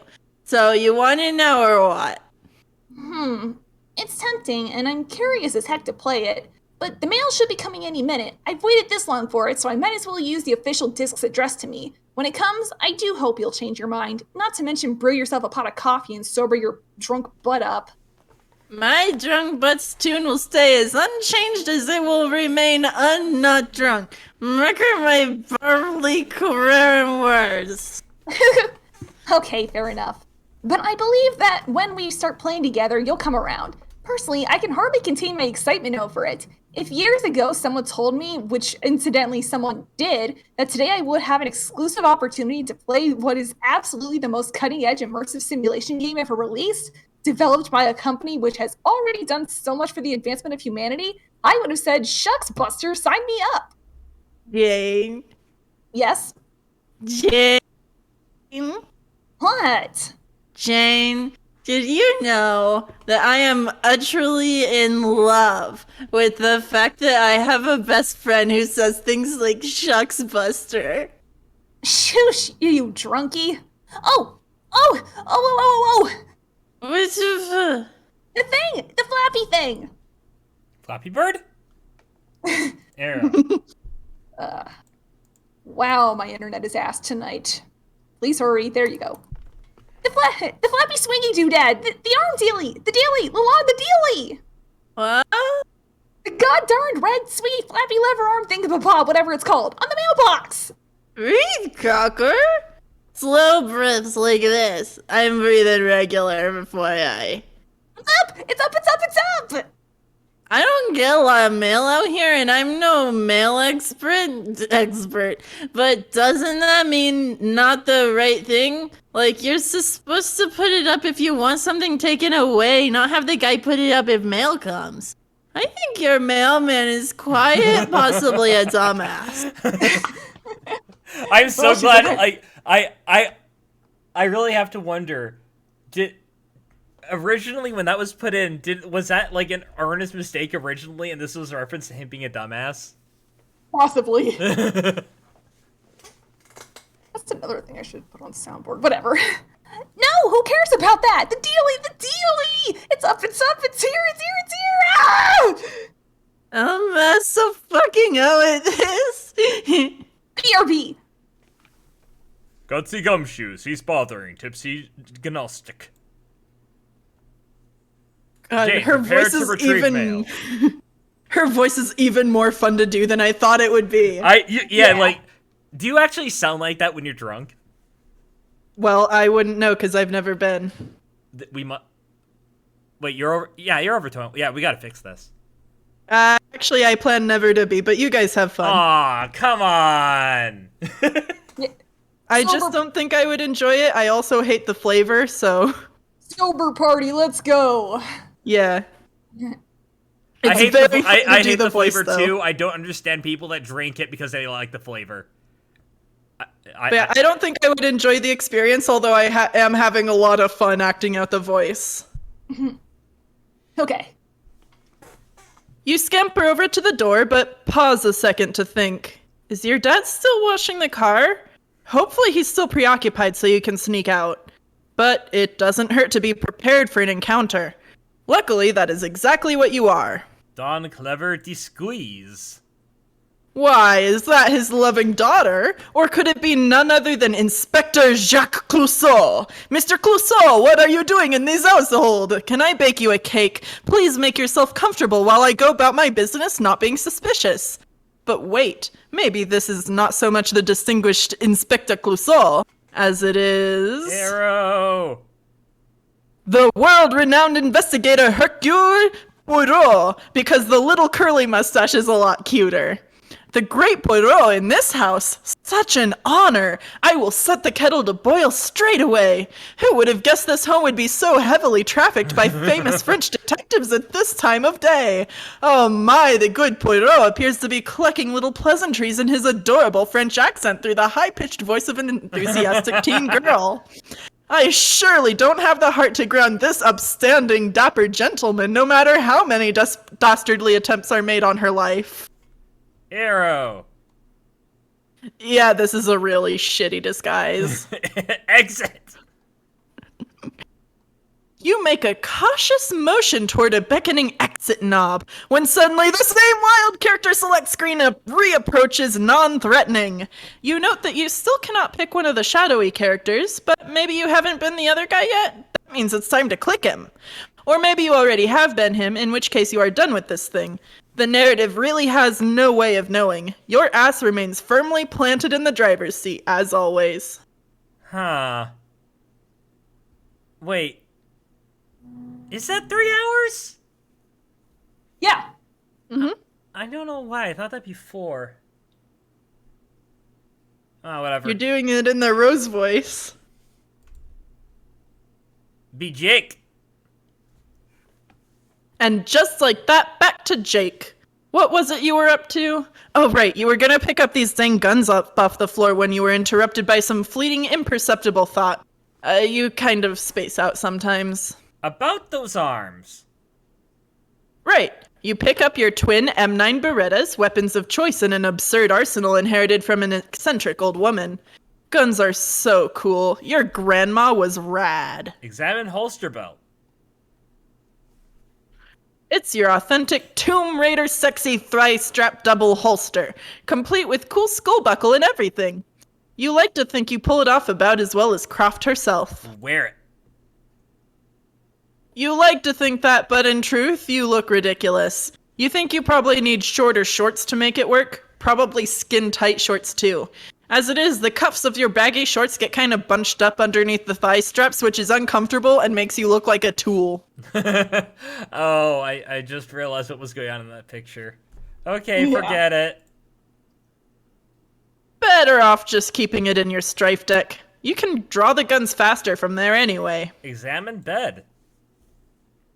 You think your bed is some sort of electronic gadget. You're pretty sure those bedpost globes are supposed to glow like light bulbs under certain circumstances, but you've never been able to figure out what purpose it serves. Just more mysterious junk inherited from your eclectic grandma. She also gave you these bed sheets when you were very young, which you adore, but only for sentimental reasons. You aren't too keen on monsters. Examine posters. Which posters? Your whole room is nothing but posters. Sometimes you find it hard to focus on any one of them. You just relax your eyes and get lost in all the incredible heroes and adventures which exploded from the silver screen and into your bedroom as well as your heart. Movies are so great. You've never seen a movie you didn't like, you're pretty sure. People give you a hard time for that, though. Gosh, you love movies. Almost as much as you love skulls. And movies that have skulls in them, oh my god, so wonderful. You realize that this would mean that of the Indiana Jones movies, his favorite would be Indiana Jones and the Crystal Skull. Absolutely, yes. Scope out those blue chicks. This is your collection of beauties. But you don't call them that to anyone but yourself in private because somehow even you are aware of how dorky that sounds. You are oftentimes the recipient of a good ribbing from Jane on account of your peculiar fascination with blue movie ladies. You don't have to justify yourself to her, though. What is even her deal? Any fellow would be off his rocker not to fawn over all these bodacious blue knockouts. You want to make out with all of them, including Smurfette there. I don't think you'd make out with Smurfette as much as you'd smother her. I don't know, maybe he's into that. Make out... Oh, speaking of which, make out with all of them. Dear sweet Neytiri from James Cameron's Avatar. Oh, if only you were the one who could have overcome his paralysis on an alien adventure planet to become her boyfriend instead of that other guy. Then she could have shown you how to be bold and courageous and stand up to fight for your people and maybe later engage in a bizarre extraterrestrial reproductive process involving ponytails and a magical tree, you get? You'll show that curmudgeonly Strider, who's just a gigantic shitty space furry. You will show him what marvelous creatures they are. You'll show him what a daring dream it is to combine the finest qualities of humanity with... but seriously, you've got to stop kissing this stupid poster. How much am I going to relate to Strider? Wait and see. Stop kissing, stupid poster. Oh! I called it! Indiana Jones with the Crystal Skull, front and center. Yep. And Yeah, my, that was...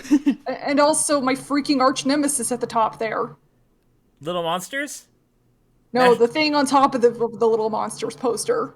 Oh, National Treasure. or No, Tomb Raider. No, the thing on top, at the very top of the Little Monsters poster. MGM. Yes. The MGM lion, right. Yes, that was a waste of time. Definitely. It's definitely not something you spend much time doing whenever you are alone, which is always.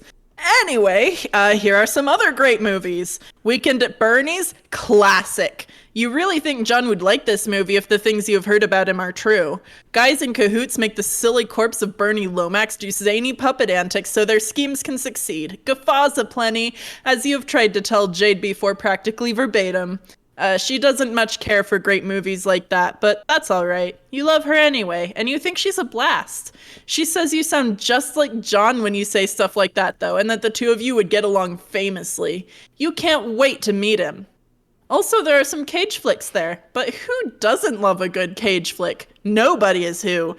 Dang, you would kill to get your hands on some authentic Cage movie memorabilia, but that'll probably have to remain a crazy dream. Examine package. Speaking of John, this is his birthday present. Definitely not related at all to Cage memorabilia. It is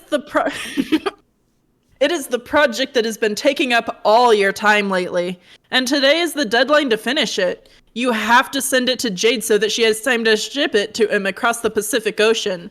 The transmaterializer you have been using to ship it back and forth is wired to sync up your flow of time with hers, so it's not like you can just take forever with it and send to the exact time she needs it. You've thought of that.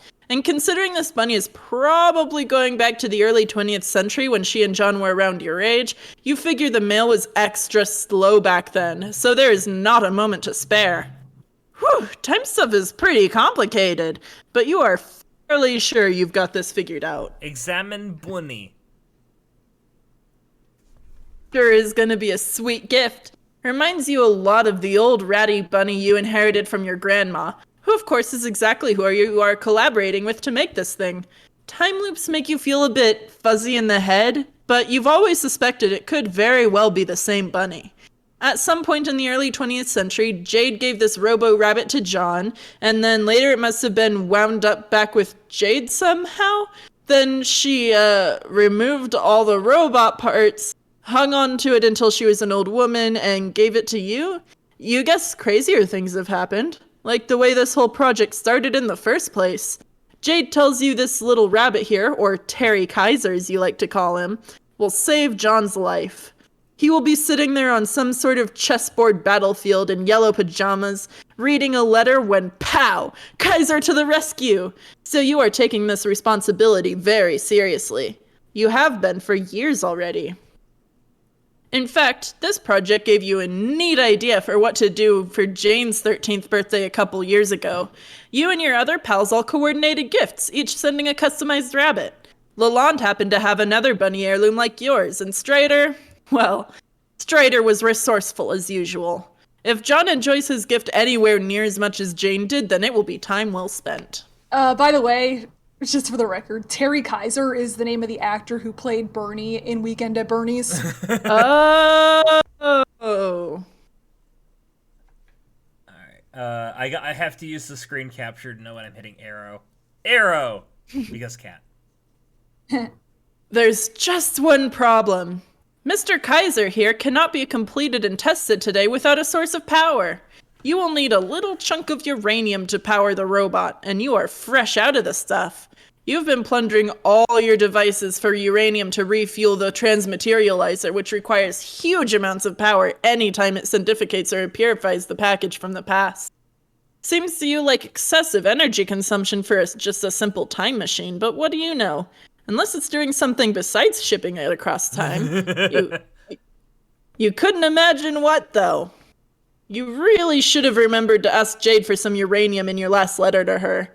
Now you're in a fix. You haven't yanked the uranium out of your cookalizer and refrigerator. You haven't had a decent meal in weeks, just a lot of canned food from the ruins. This project has been difficult enough as it is without additional bumps in the road like this. You aren't really the best guy at building machines. Jade has been a big help, but she says she couldn't do this alone.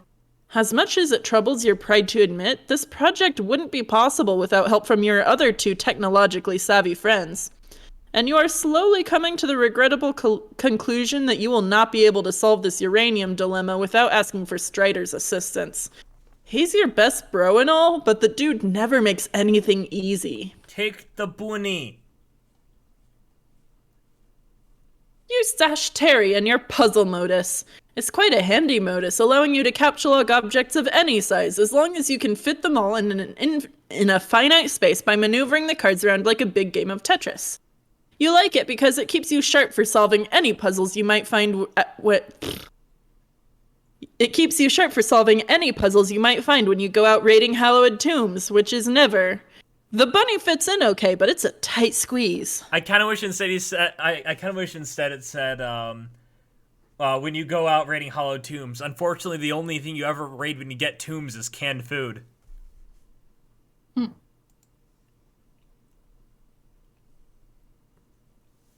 The space in your inventory is mainly hogged up by one incredibly huge thing. You guess you should get rid of it, but you can't shake the feeling you might need it someday, and you don't want to risk ditching it and be caught with your pants down later. What the fuck could that be? Examine comics. On your work table, there are a few comic books starring your favorite heroine of all, Spider-Girl. You don't know what it is, but there's something about a girl who has spidery powers and a sassy attitude that is just so cool to you. It's just another quirky fact about you that definitely doesn't have any greater significance and never will. Take the comics. Horse feathers. Forcing the comics into your puzzle Sylladex knocked out a bunch of other crap. You've seriously got to reorganize this thing. What were you even thinking, capitulating all those bullets one at a time anyway? Arrow. Well, as long as one of your preposterously numerous computers is spilled out of your Sylladex, you might as well stop procrastinating and contact Strider to... hang on. Maybe later. Answer. Hello there, darling. Hang on. Cap, I need to read. I'm sorry. Forgive me.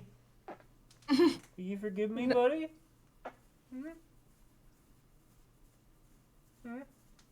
Be good? Gonna be good boy? Sorry, cat break. That's okay. Okay. Hello there, darling. Ahoy, madame. I don't relish troubling you with more arm twisting. I'm sure for all I've done so far, you've had a jolly good workout already. But you will be ready to deliver the package today, yes? I'm determined as ever to see this through. But, as usual, events have conspired to make a boondoggle of the prospect. I think I might be fucked. How so? Terry needs fuel. I don't have any left. I think I'm at Strider's dubious mercy for a solution yet again. I'll have to ask him for help, and soon. Well, there you go, love. Better hop to it. Yes, I will. But also, there's the matter of the rabbit's armaments. I don't imagine hell do a lot of frickin' good in helping. I don't imagine hell do a lot of frickin' good in helping Grandfather Crocker from kicking the old bucket without them. Did you not say you'd supply these? I did indeed say so, and have already done. You did? When? In your future, I relayed the information enabling you to create the powerful weaponry yourself, and you did. You sent them back in time. You may recover them in the ruins, which conveniently is where you must go to ship the package once and for all. Bang up plan we hatched, don't you fancy? I see. Yes, it sure is if that's the case. Then all that's left is to find power for it. Oh, also enough power for the stupid transmateria bulb. So much to do before shutting this goddamn thing into the past. I mean, that is what it's doing, right? Give it to my grandma when she was a kid growing up in the same island I did? That is somewhat close to the truth, and I can see how you would draw that conclusion. But there's more to it that you don't understand yet. He will sort it all out in time. These are among the dead-blasted casual spoilers you refuse to dish out? Causal. Oh. These are among the dead-blasted causal spoilers you refuse to dish out? Somewhat. It wouldn't hurt too much to know the truth, I imagine. It's just that the truth is a wee bit complicated. Perhaps a draft of the cascading sequence from which your reality has arisen will put your mind at ease. Imagine two universes, A and B. Now imagine there are two instances of each universe, A1 and A2, and B1 and B2. The first instance of each is like a test run. That does not quite succeed. The second instance, though, will meet all of its purposes. Now, consider that A1 begets A2, A2 begets B1, and B1 begets B2, and the participants of B2 are the ones who will make an effort to exit all of this turbulence and falderall. You are one of them, and your young ancestor is another, although she is presently stationed in B1, and yes, she is in the past, though not quite as far as you believe, nor does she occupy the same stream of continuity. I'm not sure I completely follow that, but okay. That's the best I can do for now, primarily because I will not risk wasting much of your time. So, you are still in contention that I will meet our elders as youths. Oh, yes. Aha! Then I will be traveling through time. I knew it! Or, they'll be. Whichever it is. Which is it, by the way? Causal spoilers, Sir English. Given the nature of the quest waiting for you, it wouldn't be shrewd of me to rule out the employment of time travel by any individual, but I will say that you're probably prey to a basic misapprehension about the nature of this rendezvous. It will not take place on Earth. It will happen inside the game you're about to play. Oh. Well, shite.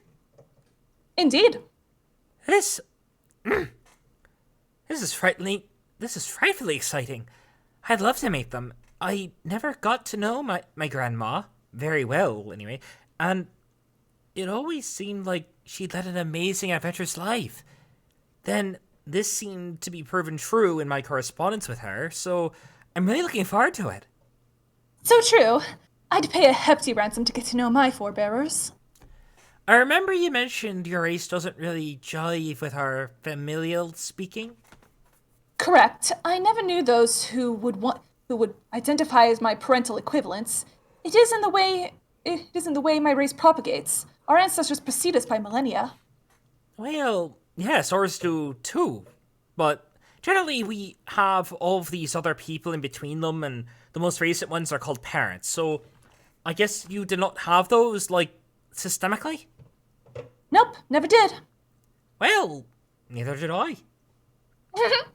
Basically, I think we're like birds of a feather, you and I.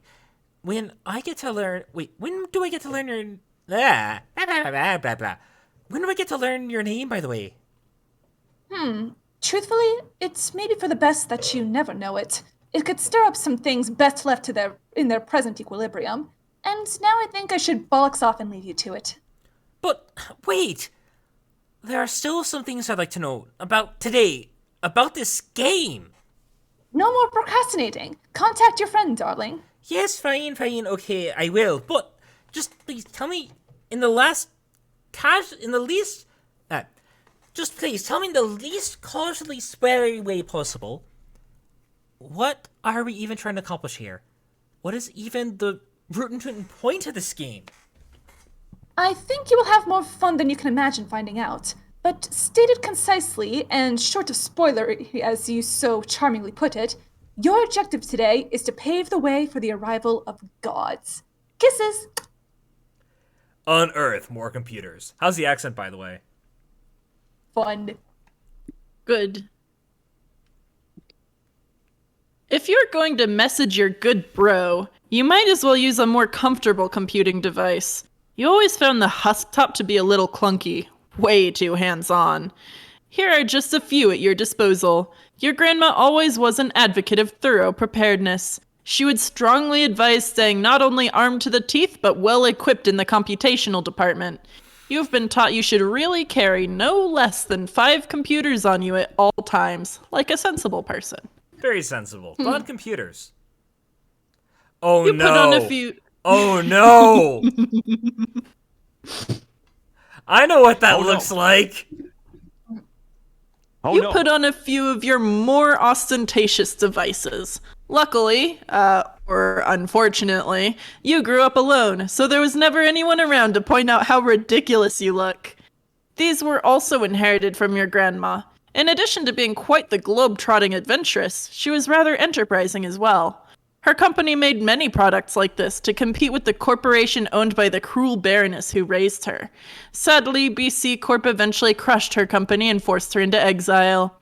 You have always hoped that when Jane takes over that foul conglomerate, she will right all of its unspeakable wrongs. You know she will. You believe in her after all. Message your good bro. I'm so looking forward to this. Bro, were you there? I hate to be a pest about this, and I know I've made a hearty trouble of myself a good deal lately. State your business, Jake. I should preface this request with an overture of apprehension for how cool and brotherly friendship means to me. For how much your cool and brotherly friendship means to me, it has just been absolute bully trying to, absolute bully having a stand-up jet like you in my corner. Just a grand dude who's a cut above others in class and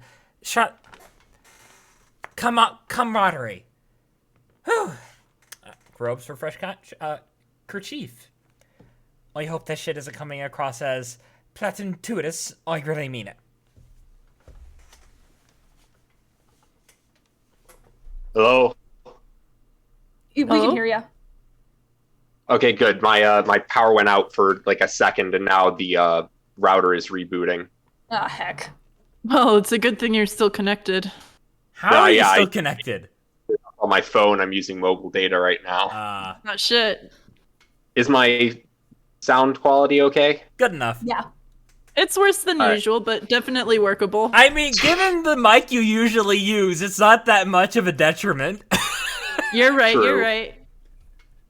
Take it easy, Bromide. Just about the only way I could salvage endearment from this to discover really fucking soon, mind you. It was a preamble to some floundering Whoa, invitation for me to rush to your vicinity. You cut out for me, so. What?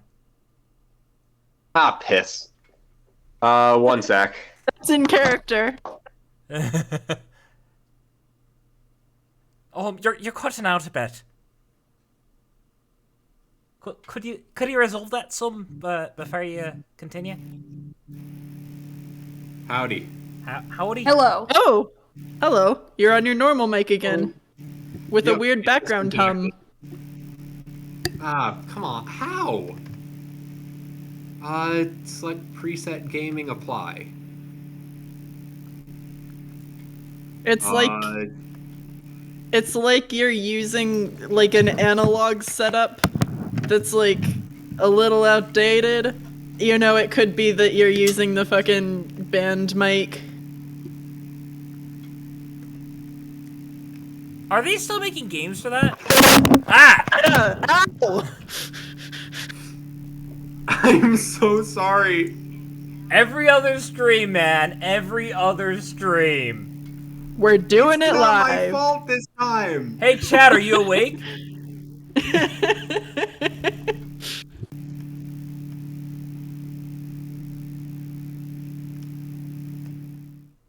Nope. Oh, He's gone. No, it's gone now. But will it? Yeah, it's there again. We are going to crowdfund you a Blue Yeti mic. Jesus Christ.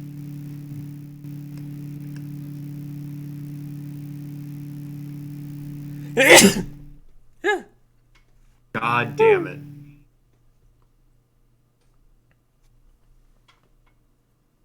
Take it easy, Bromide. Just about the only way I could salvage endearment from this pair of shit would be to discover really fucking soon, mind you. It was a preamble to some floundering invitation for me to rush to your vicinity as nakedly as possible. But since we've already shot that wad's eventuality on so many dry runs of flustered ambivalence that were as hilarious as they were one-sided, that leaves only one hope for this message to avoid spiraling towards qualification as a critical fucking defect in the hull of the Mach 10 rocket that is my precious spare time. And that hope lies in the extent to which you are practicing artful insincerity. Now's your opportunity to pretend that's what you were gunning for. I suggest you seize it. Oh, yes, but of course. The ironies.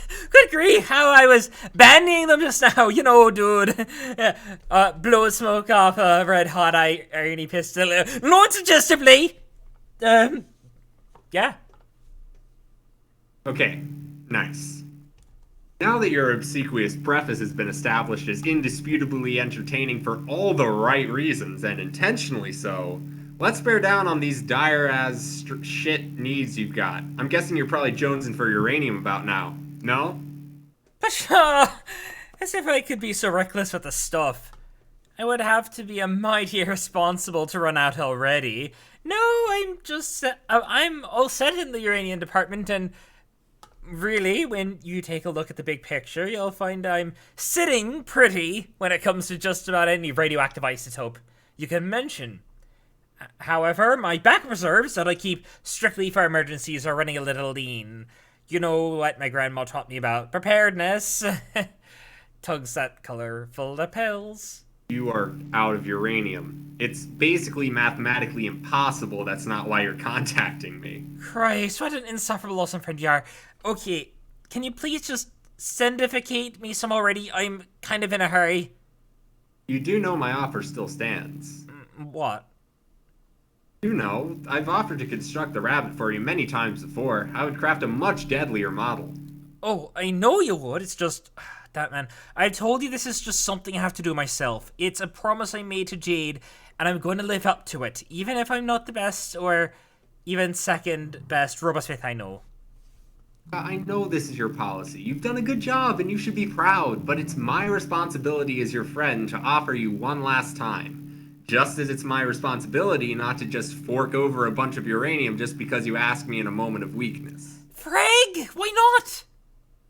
It's too easy. And you yourself are the one taking pride in this. If you were half-assing this project and made some slovenly plea for it, I'd say, fuck it, here's a lot of green rocks, dude. Go nuts. Okay then, I'm half-assing it. Look, see? Only a bisected bottom is present.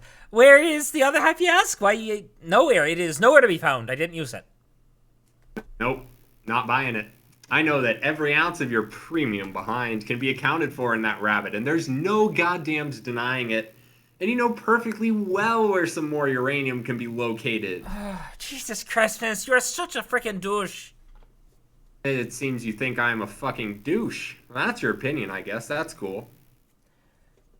I knew you were going to suggest it. I don't know why I bothered asking. Strider, why must you always be such an obstinate stick in the mud?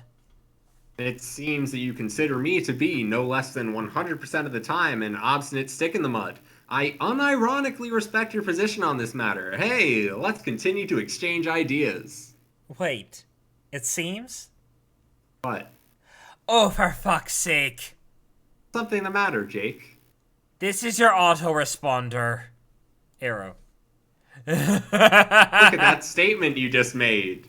It's time for me to respond with some words, ideally chosen and arranged in a way that will wreck your shit in a subtle and psychologically devastating way. Har, just so ironic. Quotes, quotes, quotes. I am laughing my caboose straight off the tracks. A lot of families just died in the tragic derailment. Okay, the caboose remark was actually pretty funny, Jake. If I were truly what you say I am, I wouldn't be able to feel the human emotions of joy and laughter, no? Laughter isn't an emotion, Dick Prince. I think you should back up your claims with proof before you go heaving around such accusations. Oh man, it's so flippin' obvious. You start getting kind of extra technical and vague and automaton-like, and kind of aloof and brisque, and... I mean, even aloofier and brisquer than usual. Also, you use the phrase, it seems a lot. It's so silly, it really blows the AI immersion, man. Bullshit. I'm being like the perfect dude right now, a fully functional, legitimate human being. Okay then, check this out, Mr. Legitimate Human Dude. Excuse me, sir, not to be a bother, but could you please tell me all about this Strider Fellow's autoresponder? It seems you have asked about DS's chat client autoresponder. This is an application designed to simulate DS's otherwise inimitably rad typing style, tone, cadence, personality, and substance of retort while he is away from the computer. The algorithms are guaranteed to be 96%, indistinguishable from DS's native neurological responses. Based on some statistical analysis, I basically just pulled it out of my ass right now. You see? What if I was just fucking with you there? Would it really be so unthinkable for a human to type that? Because you always say shit like that after I catch wise to your games. You as in the autoresponder. Unimpressed. Logical fallacies are as pervasive throughout your argument as your antiquated verbal tics. Oh yeah? Hey, tell me about the autoresponder. Make it snappy, shit knickers. It seems you have asked about DS's chat client autoresponder. This is an application designed to simulate DS's otherwise inimitably rad typing style, tone, cadence, personality, and substance of retort while he is away from the computer. The algorithms are designed to be 93%, indistinguishable from DS's native neurological responses. Based on some statistical analysis I basically just pulled out of my ass right now. Gee, see? Gee, dude, you sure typed that exact same thing pretty fast. Are you still fucking with me? It could be a coincidence that I typed the same answer. You always type that answer. It could be a coincidence I always type the same answer. Oh, I can't stand this. Every time we do this, I just wind up whistling shit Dixie on my bumhole. This is pointless. I'm not having this conversation unless it's with my real-life friend. The one with human feelings who isn't a pretend person inside sunglasses. Okay, but I'm pretty sure he's gonna share my opinion on the matter. Glow's terror has stopped pestering. And I have a kitty. There's a Kepler. Kitty. Kitty! I fucking love the autoresponder conversations. Look at the precious boy. Such a sweet baby. I can't leave you at the boarding house. It'll cost me too much money. Just computers.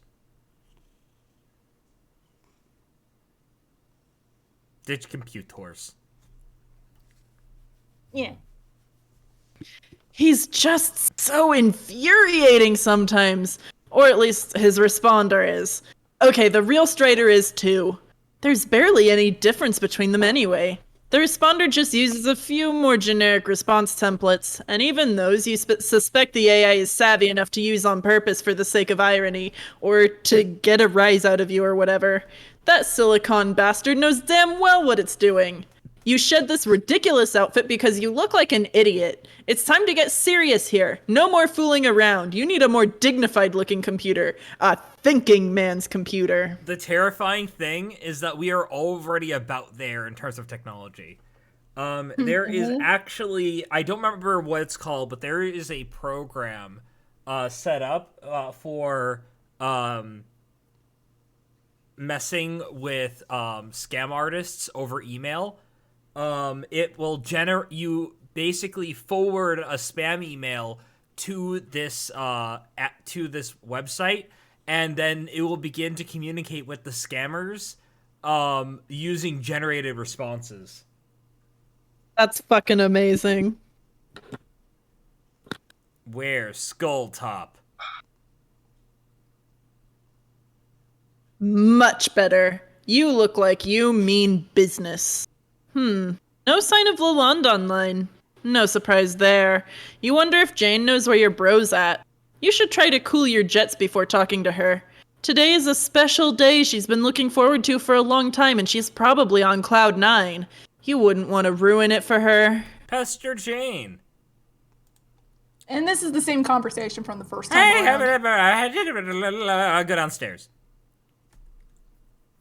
You are curious about Jane's dream. Sounds like it almost certainly has to do with your imminent adventure. You'll have to remember to get the scoop on that a little later. For now, you have other worries that need your focus. You have to go downstairs to check something out. You are pretty sure you know what you're going to find, though. You almost trip on the vine creeping up the stairs. Stupid vine. It's too bad your grandma's dead. She always had a way with keeping the flora in check. Arrow. Yeah, just like you thought. Empty. The thing is out there somewhere, waiting for you. Oh god. Speak of the devil fucking Dickens. Answer Strider. Hey, it's me. Oh, hey! The autoresponder, I mean. Damn it, what is it now? I'm just wondering if you still have your stupid old-fangled knickers in a twist, because that's the sort of thing you would say. In regard to what exactly? To my proposal. Well, our proposal. I'm not gonna fuck glasses! You say that now. You just aren't using enough lube. Whose proposal now? Man, what are you even prattling on about? Mine and DS's. It's a joint proposal. I'm always authorized to speak on his behalf because I'm basically fucking him. And try not to take those last 4 words as a clustered literal sentiment. That would be lame and unfunny. You mean making the rabbit for me? No, I know you don't want that. I mean my recommendation for how to go about procuring a new supply of uranium. Operation U-235 procurement? Codename Big Man Has the Rock? Oh, yeah. Well, I've thought about it. Even if I went downstairs to check the Great Volti Doodad, and predictably the infernal contraption is nowhere to be found.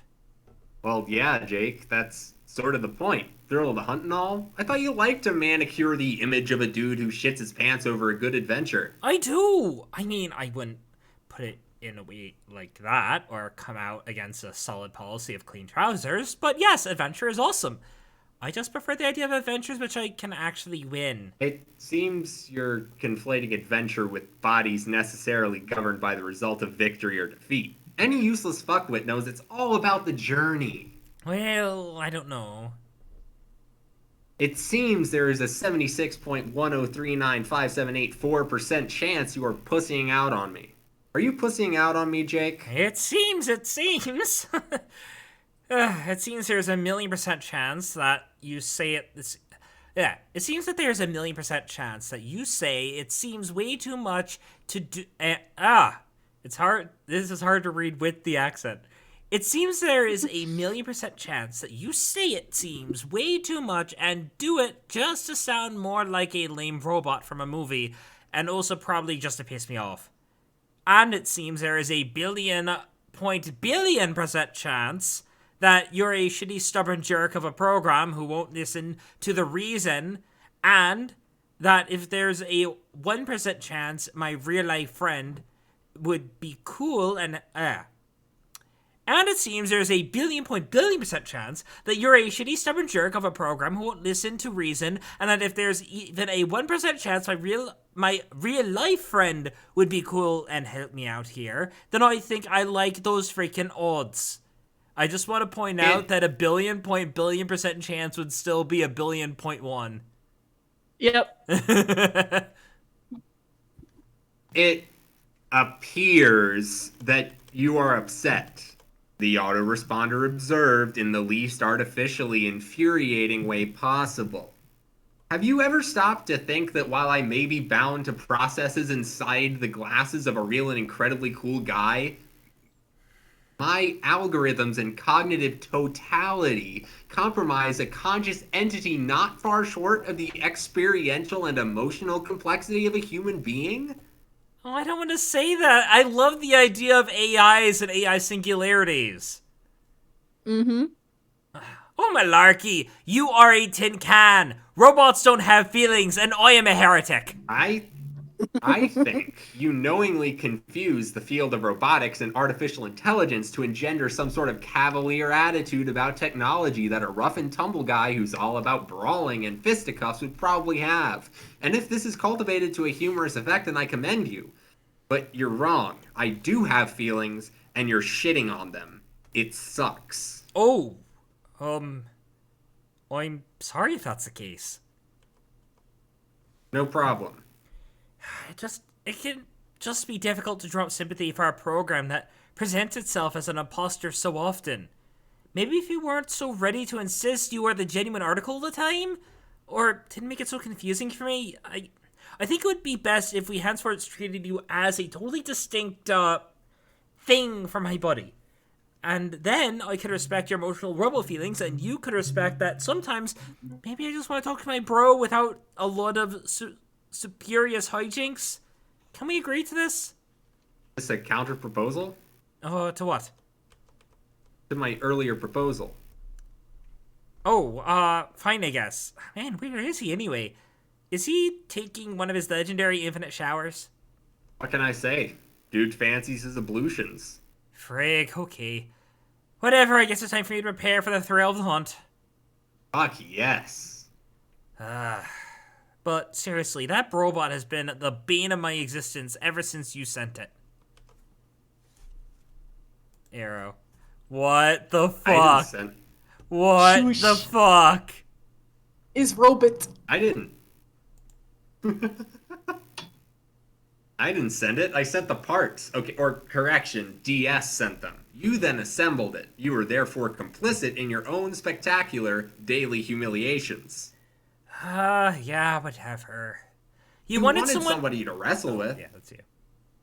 DS was being a kick-ass bro, if you ask me. I didn't expect it to be nigh impossible to spar with. You know damn well there are adjustable difficulty settings. I have always recommended setting it to novice, as has DS. Yes, I know I've tried that. Yeah? It's just, well, when he's pulling his punches and taking it all easy and such, and we start wrestling up a storm and whatnot. What? It's just that the whole proceeding seems to become a bit tender for my liking. I don't understand. Isn't that what you want from a novice setting? Sparring with minimal discomfort? No, I know, it's fine. And Dandy, martially speaking, just sort of the way he sort of... Man, it's so awkward trying to convey this. Just never mind. No, I think I get it. You're saying you were somehow dissatisfied within the presence of my robotic avatar's personal space. Was there an odor problem? Was the metal too hot to the touch? Help me out. No, really, never mind. This is bullshit, Jake. We had a pact. You were gonna tiptoe all the fuck around my brittle feelings. Totally mind the shit out of those eggshell-riddled motherfuckers. Oh, come on, dude. What does the guy have to do, Jake? You want to wrestle. He's fucking game. Just a man, a machine, a secluded tropical island. Sounds like he died and went to fucking heaven, if you ask me. Seriously, what does this simple, loyal robot have to do to prove his worth to you? What does he have to do to make you at ease with the alkaline sting of his gentle robo-grope? I really want to know.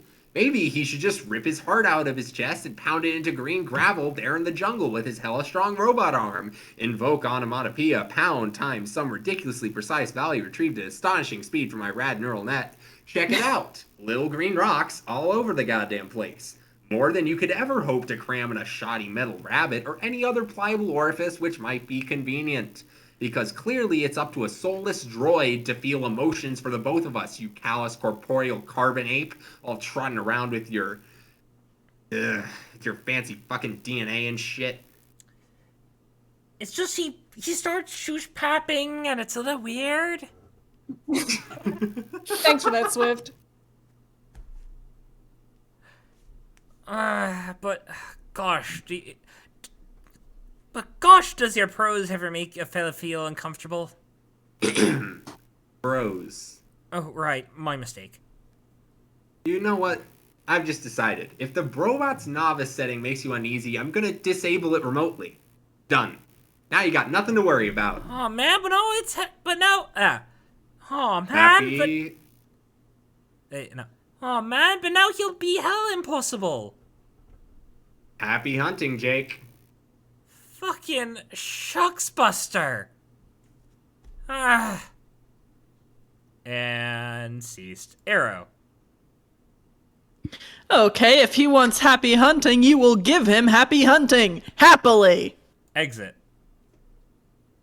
You make a careful motion with a tentative shoe towards the egress case, when suddenly that darned wild character select screen accosts you benignly without notice. You still can't pick a shadowy guy, but maybe you haven't been the other girl yet? Better click her. But if you've been her already, there's really no point to this thing anymore. Time to move on. Okay, I'm done here. Moving on. You are suddenly Jane again, or you suddenly keep being Jane. Who can say for sure? Hopefully your dad is still out back washing the car. Ideally, this is one of his legendary infinite car washes. What can you say? Dad fancies his automotive ablutions. While he is preoccupied, you should be able to sneak downstairs and grab the mail undetected. The perfect crime? You bet. You slip the hallway Sarah a furtive wink for good luck. Wait. I'm trying to remember who that... Michael Cera. He was in Scott Pilgrim vs. the World. Yeah, I know.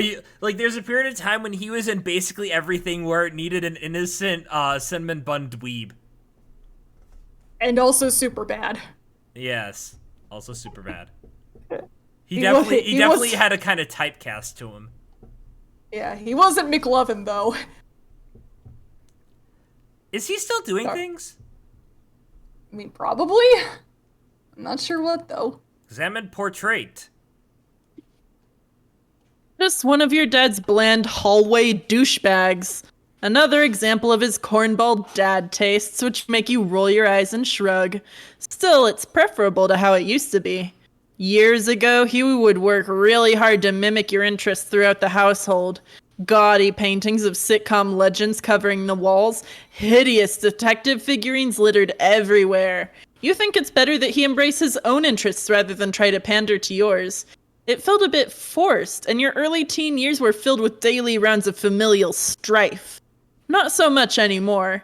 Now, whenever there is father-daughter disagreement, you settle things in an adult fashion by being honest about your feelings and talking it through, and also by sneaking around the house in silly disguises. You know what this So, no, you go ahead.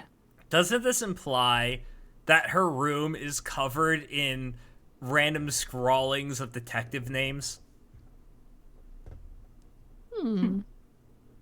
Because the reason why John's dad went for the clowns is because he was trying to connect with his son, who seemed to be obsessed with clowns. Okay, but Jane actually likes detectives. Yeah, that's fair. And I was just gonna say the last thing that Michael Cera was in that I have actually watched was back in 2017 when he was Robin in the Lego Batman movie. Hang on. Michael Cera. Wow, this guy just does not fucking age. I know, right? Like, how old is he? Oh, he's 33. Yeah. Yep. Let's see here. Oh, he was in the Between Two Ferns movie. Yep. He's in something that's in development called Blazing Samurai. Oh, he's done a lot of TV stuff. Yep. Yeah, he's quite active. Wait, he was in season 3 of Twin Peaks? Shit, I gotta catch up with Twin Peaks. We go places. Take a peek into the living room. There's a familiar face. A friendly face. Old Pop Crocker, smiling from beyond. Your dad sure misses him. He doesn't like to talk about the day he died. Some incident involving a tall bookshelf, a ladder, and a mysterious young woman in a suspicious-looking hat. You've often fantasized about putting on your dirty old fedora and your Frenchest-looking mustache to go tracking down this felonious broad and bring her to justice. But your dad always says best to let sleeping dogs lie. There's some other plucky-looking tool there next to him. Don't know who that guy is. Proceed, Dune Stars. Another hard-boiled Anderson. Even though your dad isn't overbearing with all the detective nonsense anymore, he decided to leave this one here for old time's sake. It brings back memories of his very short-lived stint as a private eye. It turns out the police aren't as grateful as you'd think when ordinary citizens go around roughing up a lot of crooks. Go to front door. You were afraid this might be the case. Your dad has blocked the front door with the refrigerator. Looks like he's taking the grounding seriously this time. You know, the least you could have done was keep it the other way around so that you could actually access the doors on the refrigerator, you know? Check window. Yeah. He padlocked the windows, too. You'd bet Boonbucks to donuts the back door is blocked, too, probably with the safe from the study or something. The man means business this time. You aren't about to go smashing glass and making a ruckus, though. You'll need a solution involving more stealth. You guess you have a plan in mind as a last resort, but you'd rather it not come to that. Consult with Pop-Up. Oh, You God. figure a little... You figure a little wisdom from your elder couldn't hurt. It practically went without saying your dad keeps Pop-Pop stuffed and mounted in front of the fireplace, as is the family tradition. Pop-Pop grew up with his legendary humorous grandfather stuffed in front of the fireplace, and so did his grandfather. This was stipulated firmly in the will at the end of the long list of joke stipulations. Dad knew this was a real stipulation, though. Arrow. You always did find it a little macabre, though, trying to watch TV and eat dinner on the couch with a dead old man standing about 5 feet away. You'd honestly prefer he not be kept here in the living room. Sometimes you tell Dad you really want Pop-Pop in the attic. He says the mere fact you call it that tells him you're not ready. Arrow. What's that, Papa? It seems he's concerned that you may not be properly equipped. You proved to him that you had no intention of leaving the house without your trusty joke book. Arrow. Yes, I am going out with this book. No, I will not go get an unabridged copy. No, I will not take yours. I can hardly even lift it. Oh, that is so preposterous. Do you even hear what you're saying? I will be fine. This is a perfectly funny joke book, and it contains many incredibly funny jokes. Oh, will you just stop it? I am going now. Good day. Oh my god. I love the parallel. Yeah. This moment gonna is love- genius. You're gonna love so many things that happen. On second thought, take his book. You just remembered something your alien friend said about the big old book downstairs and trusting words written by your own hand. What the heck did she mean by that? Whoops, sorry, Pop. Retrieve arm. Better pick that up. You'll try and repair it later before Dad sees it and blows a gasket. Read the inscription again. Is your friend suggesting that you were the one who wrote this inscription? You find that idea a bit hard to swallow. Still, your friends are always babbling about time travel. You always thought this inscription was written to your pop-up by his Nana, who was your great-great-grandmother, founder of the corporation you'll inherit in a few years. The message has always been a fascinating mystery to you, and probably was to him as well. From the way it's written, it seems like it was intended for him to receive after her death. She talks about a journey he is supposedly meant to go on. You wonder if that adventure ever took place, or if the note was just one last jape by an old woman from a proud family of pranksters. She goes on about many fantastical-sounding things he supposedly would have found on this journey, like agents, exiles, underlings, denizens, and heirs of breath, and seers of light, and stuff like that. Wait, didn't your friend mention those too?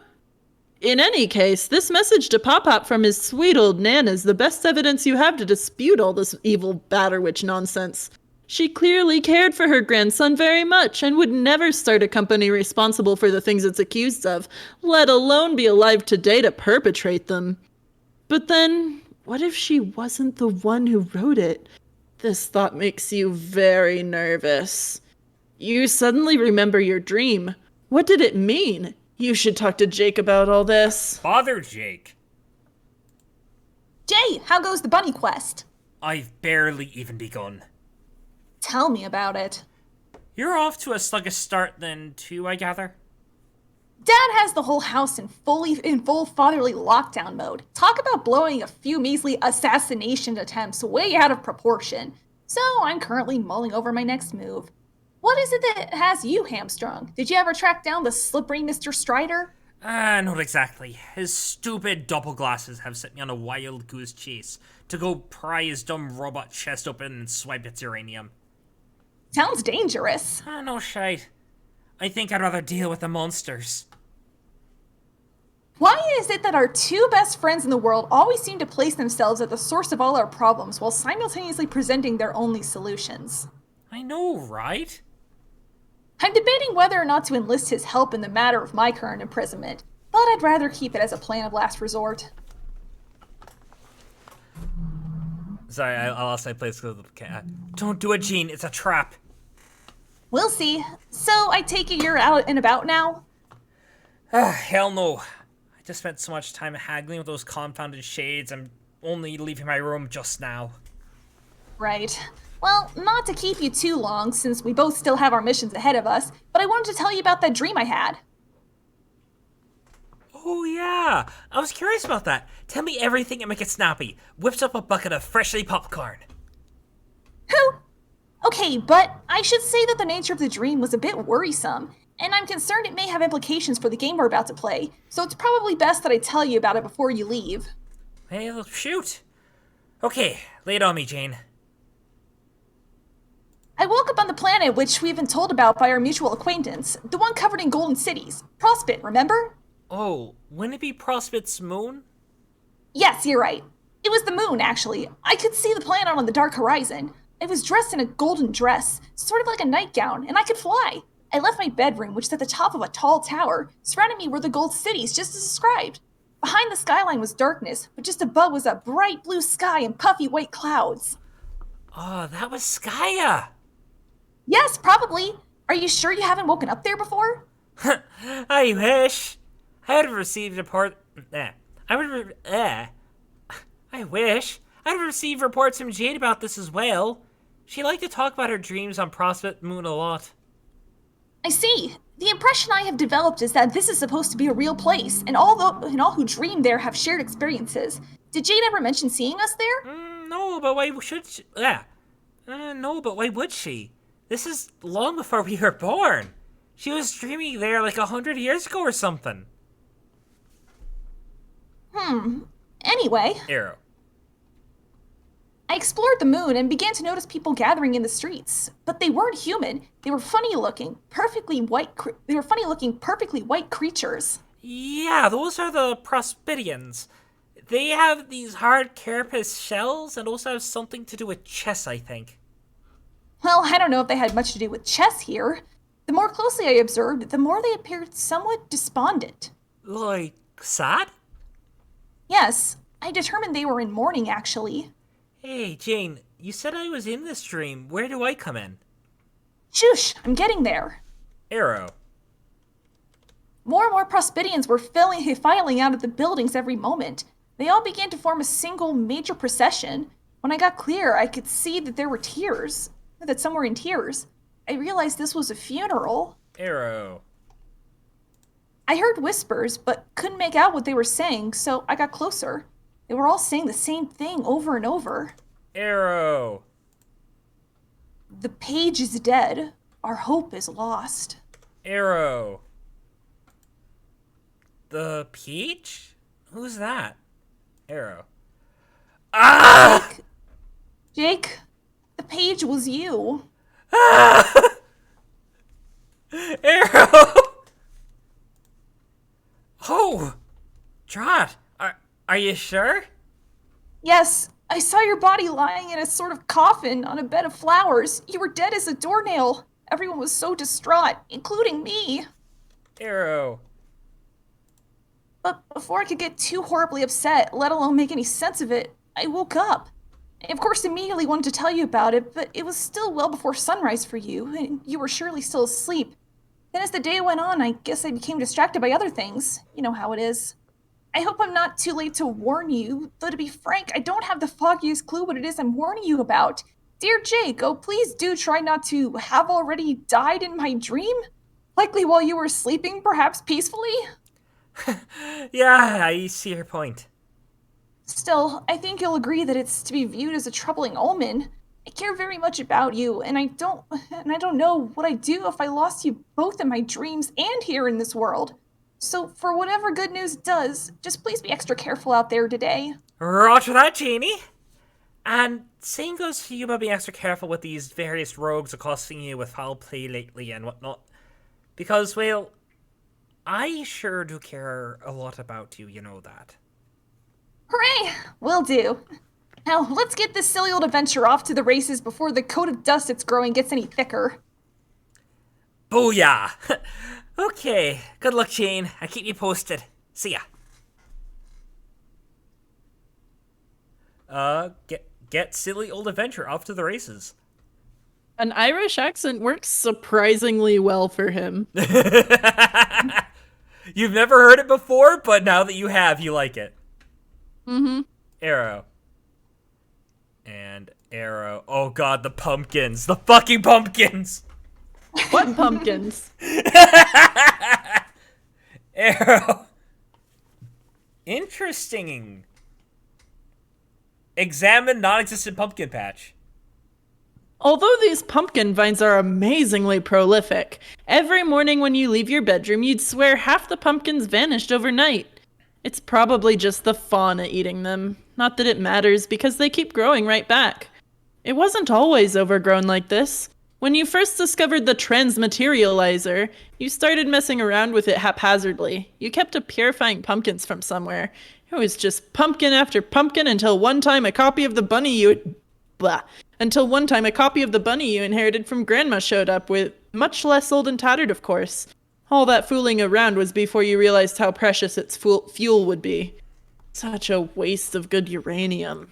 Yeah, it's hard to find good uranium these days, you know? Like, you're trying to build a nuclear Yeah. armaments to get rid of your neighbors, and next thing you know, you're out of uranium. Yeah, no kidding. And it's like especially hard to find the kind that you can just like handle with your hands and put into things like AA batteries. Or like the ones that you can lick to make sure they're still good. Right? Like you just don't find uranium like that anymore.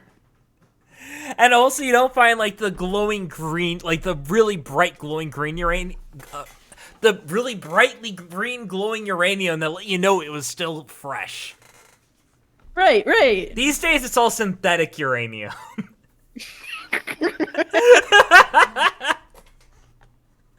Arrow.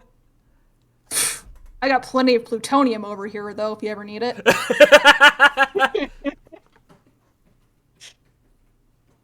I sell uranium and uranium accessories. Plutonium is bastard isotope.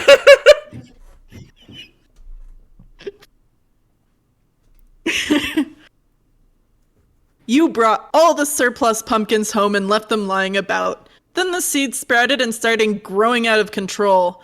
You guess that's what happens when you introduce non-indigenous flora into the wilderness.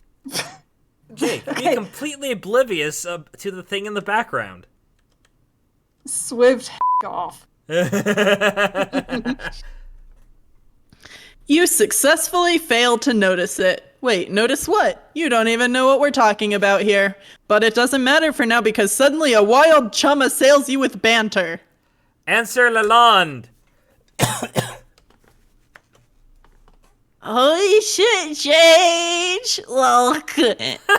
Howdy. What's all this commotion about? Nothing. Just your basic run-of-the-mill holy shit. And also, hi. Oh, okay then. Hello it is. Also, want to know, what do you want for your Wiggling Day? I'm not really abreast to the raddest jargon that the cool kids toss around these days. Maybe because I live alone on an island? I don't know. But in any case, are you referring to my upcoming birthday? Yes. I see. Very thoughtful of you to consider so early. I didn't realize that you become a troll when you're drunk. I don't wager I could advise with much specifically, but I can all but assure you that I will find any gesture of yours to be totally capital. You're so fucking adorable. Rings that kerchief with perspiring mitts. Yoink, Neb's kerchief and stuffs are being for rest of the chat. I was only bringing it up so much in advance because of the end of the world about to happen and all, and then I wouldn't get the chance unless we play this game like a bunch of suckers, obviously. And I'll meet up in there and everything. Wish with toys kick ass, totes. But if you want to know what I think, Yes? do ya? I do want to know what you think. I always want to know. Because you're always smart and sassy. Best dude. And drunk. Best dude. Anyway, I really don't think we should. Should what now? Play the game. Why not? The Baroness wants us to. Baroness. I don't know why. Everything I know about it says it should be a good game and real important, and it'll let us all get together and do something great and be best friends for maybe eternity. But she took all that and twisted it somehow. All I know is she's banking on us doing this, and if she needs us to do this, then it's got to be to make something fucking horrible happen. Horrible. Horrible. Sigh. I would be interested in a horror Bible. Well, horror Bibles notwithstanding, I have it on terrific authority that playing this game will be an incredible... There. Horror Bibles notwithstanding, I have it on terrific authority that playing this game will be incredibly important. So, perhaps you're right, maybe we are part of her evil plan, but does that also necessarily rule out the good that will come out of it? I guess not. I just have a bad feeling. Maybe I'm just like this nutty ass bitch twirling yarn from a shit wizard's nappy brown beard, but I can't bring myself to trust a cake selling genocidal alien overlord sea queen. Oh, never mind, that sentence checks out. Seriously, are you slating at a troll land? No. Agreed. So, what is the itinerary again? Itinerary, who's it? Regarding the game. Who's playing in what order, sir? Oh, is there such an itinerary? Yeah, I think so. I think it's going like I start with Jane and bring her in the session, then Yes brings me in, and you bring him in, and then Jane does you and closes the loop. Where are you getting this intel? Did you guys make a plan or something? Nah, don't worry about it. Do you want me to set you up with the files now? Oh, these illicit hacked wares, which I heart tell were recently jimmied piping hot off the interclouds. I love that you were barely even joking with that statement, but yeah, basically. The silicon pickpocket strikes again. Whom is the wiser? Nobody. Chaos in it, but Yeah? Jay. What? Jay. Mm! You're on your dumb computers now, aren't you? Oh. You are all think typing at me right now while wearing something ridiculous. Ridiculous, high five to self. Hog swallop, why would you even think that? That's so stupid. I'm not letting either of you run this file on your shitty brainwashy propaganda helmets or anything else you got to wear to run. Is my one condition. Fair enough. When I get back from my errand, I'll situate myself at the trusty husk top. Acceptable? Is. Then you have decided to play in spite of your reservations? I don't know, I guess. Bravo! Don't know bravo at me, man. You're just bravoing a big-ass truck. I mean, maybe. I have every reason to want to play it. I'm actually dying to play it, okay? I mean, you believe me, right? About the bad shit that could happen? Of course I do. What sort of friend would I be if not? Okay, well, don't say that to Jay. She has her ways. I believe they are not incongruous with those of an intelligent and discerning young woman. Christ, what a gentleman. Fix. I mean, goddamn. I guess. But that's the thing with you. You believe in people and also the things they tell you. Jane never believed my crap. Never any of my warnings about the Baroness. Didn't believe any of this stuff about my mom, and so on and so on and soon. Till after a while, I just stopped even trying to convince her hard or bring up any crazy shit. Because, you know, doing a lot of songs and dances to convince somebody who thinks you're just shitting them all the time kind of wears on a friendship, and who even needs that? But you believe in stuff. Probably because the more crazy fake shit you believe in, the more open the world gets, and the more chance there is for adventures being real, right? Right-ho! If a man believes hard enough in imaginary things, then I dare say that makes them slightly less fake. Yeah, exactly what I'm talking about. Exactly, wonk. Wink. It's one of those things Jane likes about you so much. Which is? Which I'm not supposed to talk about to you ever, so never mind. Talk about what? No. You mean how, well, in a way in which I suppose... No. Jane is prone to looking upon me with what I fathom to be more than just friendly affection? Nope. Hey, look who didn't say nothing about that, Wyatt. It's a silly fucking drunk girl over here. It's a tricky issue. And you know I adore Jane, and please don't think I haven't given some thought to... well, that angle of our relationship, I guess. Jake, no, please. This is a conversation that can't happen because I started it and I blew it by saying stuff. So you have to forget it. Forget it. Oh, yeah, I can see the dilemma this causes for your friendship with her. I'll drop it. Okay, on to this topic. I am now and forever Miss Zupperlips.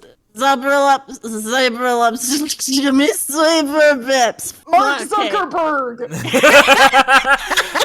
I am forever now Miss Zuckerberg. Fuck. Okay, this is me for food trip. Zip.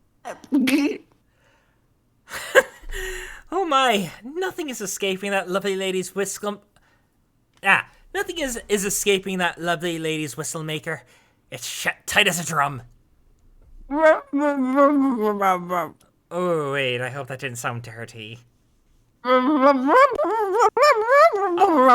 I just want to say that these kids are definitely 16. Yes. Okay, but may I say this? If in the future I'd like to bring up certain topics completely unsolicited by one who may be sworn to secrecy on these very matters, and I'm in need of, I guess, neutral and totally non-compromising advice from a friend, do you think that Miss Zipperbips might unseal those scandal smell choppers for a bit? Fuck, that also sounded dirty. God damn it. Unzip, yes, of course. I'm totals your BFFC, Jake. I am like at peace with that reality formerly known as a raw fucking deal for what avenues it closes between you and I. That being your BFFC has got to me. But yeah. Wait, what? I'm just chill as fuck about being a pale friend, all varieties of cute and eligible as hell peeps. Do you see my shoulder and how it says, hey friend, please deposit tears here? That is a legit invite and is like sincere as fucking bananas. Oh, I'm sure it is, but I don't know how much crying I'm going to be doing. Probably none, I think. No, I know, I'm just saying that, okay, I'm now spinning my wheels like a motherfucker, but yeah, the answer is yes. How did you know what the quadrants are? Are you sure you're not so drunk that you're slipping it into trolling? Goddamn. My throat did a little.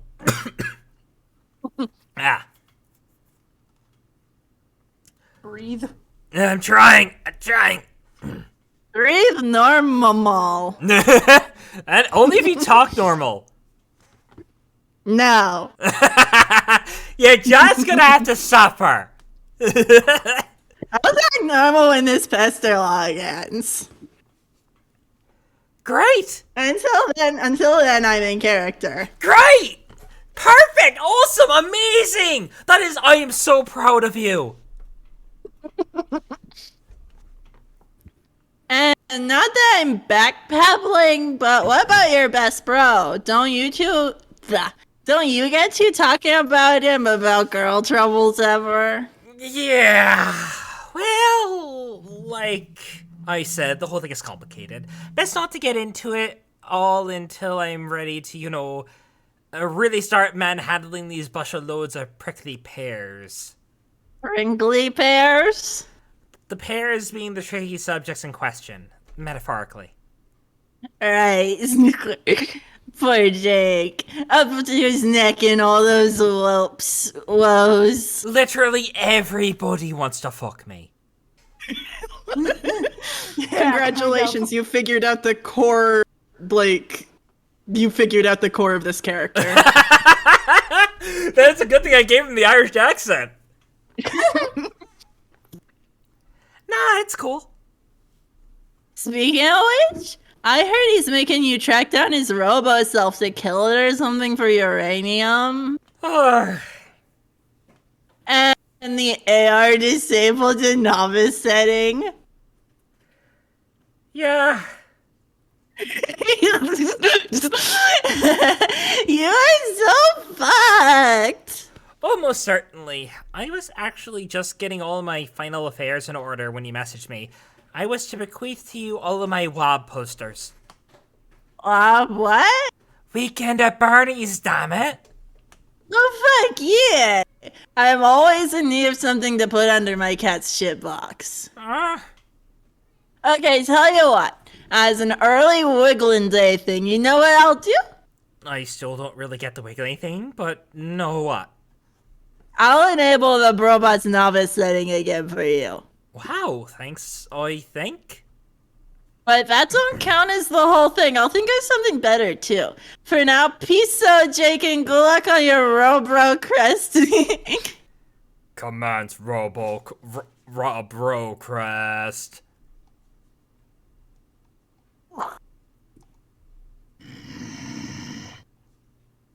It is time to get dead serious about hunting down a robot that looks exactly like your best friend, destroy it with your gun somehow, and steal its uranium.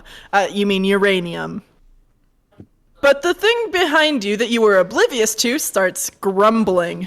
You totally forgot about the frightening fauna on this island and its regrettable realness attribute. Turn around.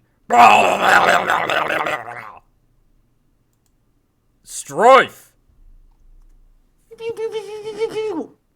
You leap into the tropical island fray in an attempt to violently pacify the gigantic earth crab dad. What is he even doing here? The question doesn't even occur to you. The island has been crawling with these things for as long as you can remember. You glance at the crudely rendered battle, direct your browser to the Homestuck Bandcamp page, and browse for suitable battle music. Oh god, there are so many songs. Which one would be a good fit for this duel? Wait, yes, there's one. That's perfect. You hit play, close your eyes, and become lost in visions of gnashing crustacean carapace, smoking M9 casings, and Jake doing that thing where he flies through the air shooting 2 guns at once. Yes, it's so awesome! Jake, fly through air, shooting 2 guns at once! You do the thing where you fly through the air shooting 2 guns at once. That thing isn't even that big of a deal for you. You do that thing practically every day on Hell Murder Island.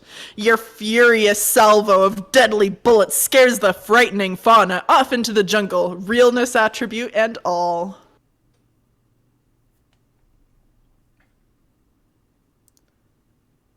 Hello? No, hang on, give me a moment. Okay, arrow! Another triumph for adventure. Time to blow the smoke off your Berettas and saunter off into the... Whoa, not so fast. Behind you, Jake. No, not again! Aha! Got you, you son of a shit! Wait! Arrow. Oh no! It was only one of those sweet little fairy bolts. You just murdered him inappropriately with your multi-bullet device. You love those little fairy bolts. You feel just awful.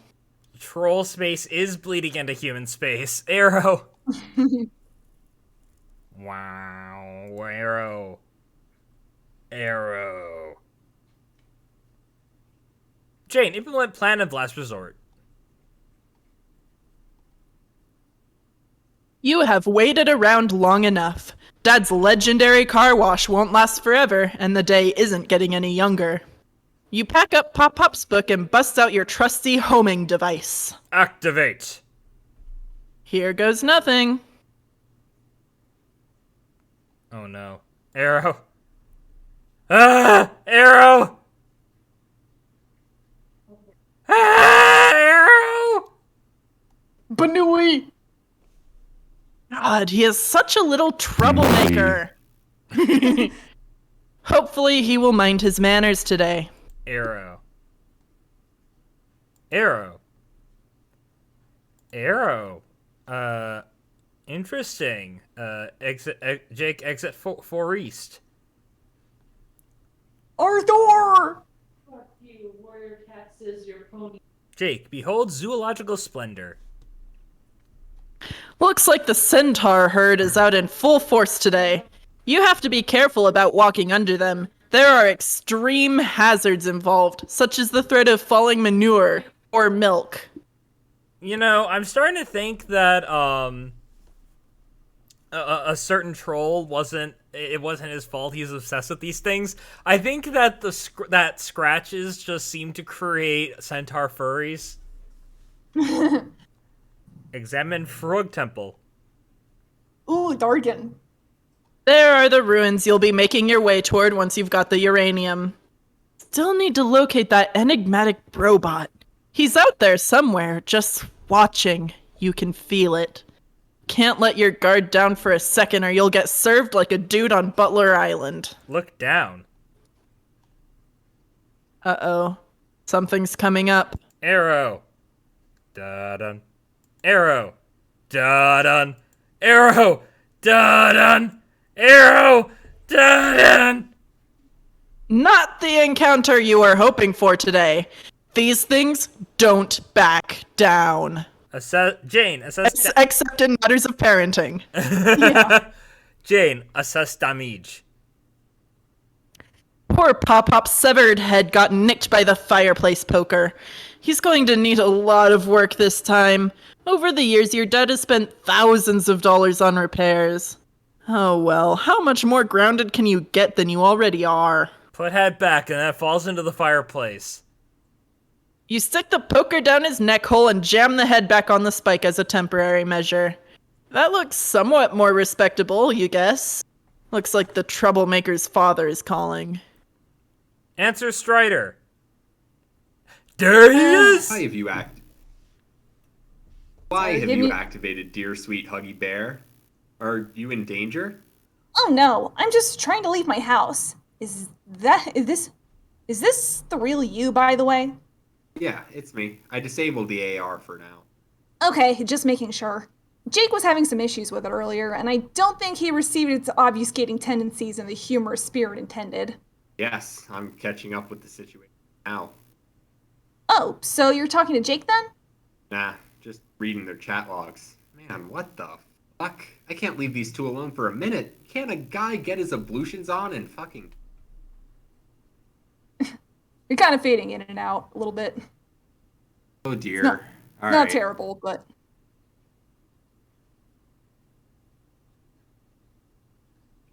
Just didn't quite hear the word peace, that's all. Can a guy get his ablutions on in fucking peace? Was it that bad? Not really. The responder doesn't much distort my position on things usually. Its demeanor leaves something desired, though. I'd prefer it didn't make such aggressive and repeated claims of fidelity to my persona. Be misrepresented in hells of key subtleties, yo. Why not just turn it off then? It keeps them both on their toes. Ooh, Jake and the responder. Jake needs to be more skeptical, rather than take a Pollyanna jackknife-ass first off whatever turnip truck is blowing through town that day. He's got to apply more critical reasoning to shit. I keep telling him, dude, you gotta be more like Jane. You keep warning him, bro. You keep warning him. these lectures, I presume, are roughly similar in complexion to those I'm familiar with? Those wherein I have, and I quote, got to be more like Jake?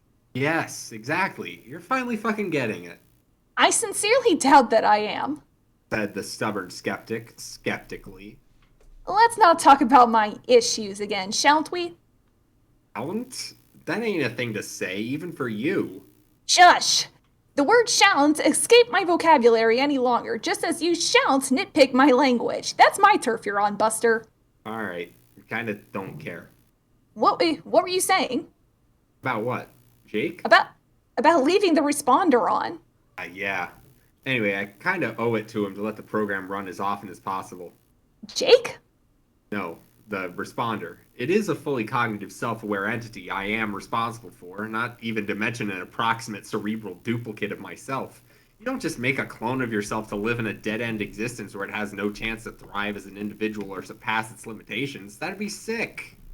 True. Also, the more the software runs, the broader and more detailed its experiential canopy becomes. Makes for a better dialogic partner. Dialogic? Are you saying you have conversations with your own autoresponder? Of course. Why do you think I made the thing? That's interesting. I guess I always thought it was just a really elaborate gag. It's that too. I really like Strider. Yeah. Sometimes your sense of humor seems more impenetrably advanced than your robotics. I'll never understand this tapestry of irony you weave. Maybe I'm just stuck in the dark ages of pranksters and with my funny mustaches and corny old joke book. Yes, you are, but that's fine. We come from different traditions. Someone needs to keep that racist southern asshole's legacy alive.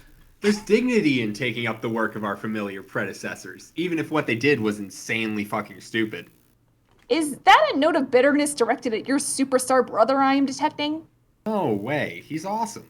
I told you, I don't begrudge any of his successes. I've also told you that he isn't even my real bro, even though I call him that. We're related through an esoteric process of genetic reamalgamation. Oh, lordy. Yes, yes, I know. I don't need another ironic lesson in science fiction. Alright, my lessons are rad as fuck, but suit yourself. The point is, obviously his satirical methods might have flaws, and whatever tempered brand of hero worship I might be practicing isn't keeping me from seeing that. Flaws? Talk about understatement. Those movies are unwatchable, unless your name is Jake English. Yes, spectacularly so, but they will have profound historical significance. Mark my words. And flaws aside, it's a legacy I'm proud to inherit. My duty isn't to appropriate his methods with absolute loyalty, but to apply reason and improve upon them. To leave my own mark. To perfect the art of irony. It's just like what you're doing with the work of your ancestor. You are striving to perfect his hokey vaudeville bullshit or something. You seek the zen of a pie in the face, the Tao of falling the fuck down. If you say so. I don't know, call me a simpleton, but I just like funny jokes. Can't fool me. You take your shit as serious as I do. And if I wasn't serious about it, I wouldn't have made you that rabbit. Then where the hell would you be? Arrow. Funny joke. Well, aside from thousands of dollars in corpse repair, Richard, I can't say. Has he been sleeping in the old man hollow again? Shit, that's adorable. I can think of cuter places for him to sleep, frankly. Yeah, bullshit. He's just being instinctive. In the wild, he would gut a carcass and sleep inside for warmth, as well as to secure tactical advantage for ambushing would-be scavengers. Oh, please. Anyway, property damage and desecration of cherished elders aside, Mr. Bear has been a lovely addition to the family. Haven't renamed him yet? Oh, no. I keep forgetting I'm supposed to. Got to fucking rename him, or change him to a girl if you want. That was important. When pets change owners, they get new names. Fact. Sorry. I will name him right now. How about Lil Sebastian? Fuck. That isn't the best name a thing could get. Yeah. So then, are you saying Mr. Sebastian here was an ironic present, relayed strictly for guffaws? Well, yes, but it's not that simple. There were many layers involved. Some of them are literal layers of metal and plush. Huh? There's a real stuffed rabbit beneath its exoskeleton. What? Really? Yeah, it belonged to my bro. I thought you said you didn't have such an heirloom to complete the plushy trifecta. I didn't. He didn't give it to me and never intended to bequeath it. I stole it. Ooh, risky. I got a little help from RL and ganked it out of his museum. It's his whole priceless collection of stupid shit for movies defended like Fort Knox. Ironically, of course. So it's from a movie? Ever heard of Con Air? Nope. Wait, wasn't that some bit of action schlock from the 90s? Yes. Some of the silly nonsense referenced in his work was well before my time. I don't have the wherewithal to investigate all his minutia. Yeah, it doesn't matter really. But it was from that. Dude weirdly obsessed over that shit movie for years, among others. Know those signature shades you see him wearing on magazine covers and stuff? Another prop. A gift from Stiller himself, I believe. That does sound a tad obsessive. Wasn't he furious about your burglary? Pretty sure he didn't even notice. In years since, I never saw a news story about a daring heist or anything. I feel like he would have made some hay out of that. And if he did know, he'd probably just want to give me a stoic fist bump or something. Why didn't you mention this when you gave the gift? More irony? Essentially, it's not that easy to explain. Broadcasting the gesture would have made it seem tawdry and would somewhat defray its humor value.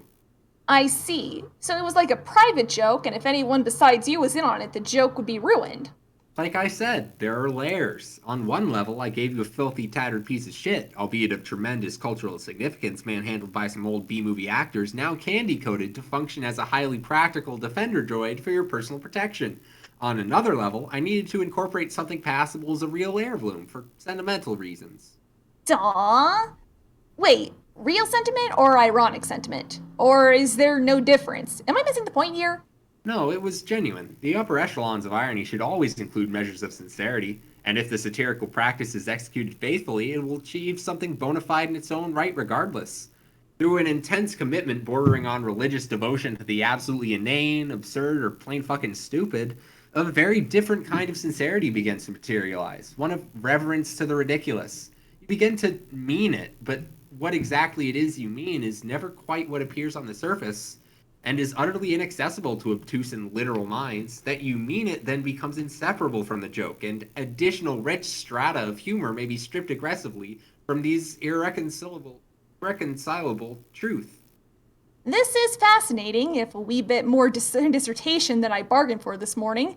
I have so much to learn, and I am not even saying that ironically.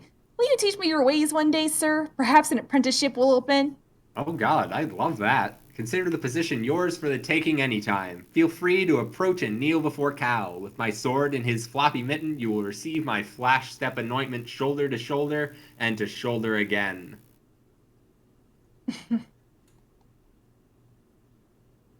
Oh, Arrow. I'm actually gonna have to stop it here. I'm a little pooped. Wait, hold on. All right. Oh, I feel like we're almost done with this section. Let me just All right. hold on. Yeah, are we just going to finish There's this one more conversation page of and then wrap dialogue. up? yeah. Yeah, we are almost Sounds done good. here. Cool. Tempting, but that rain check will have to stay unendorsed for now.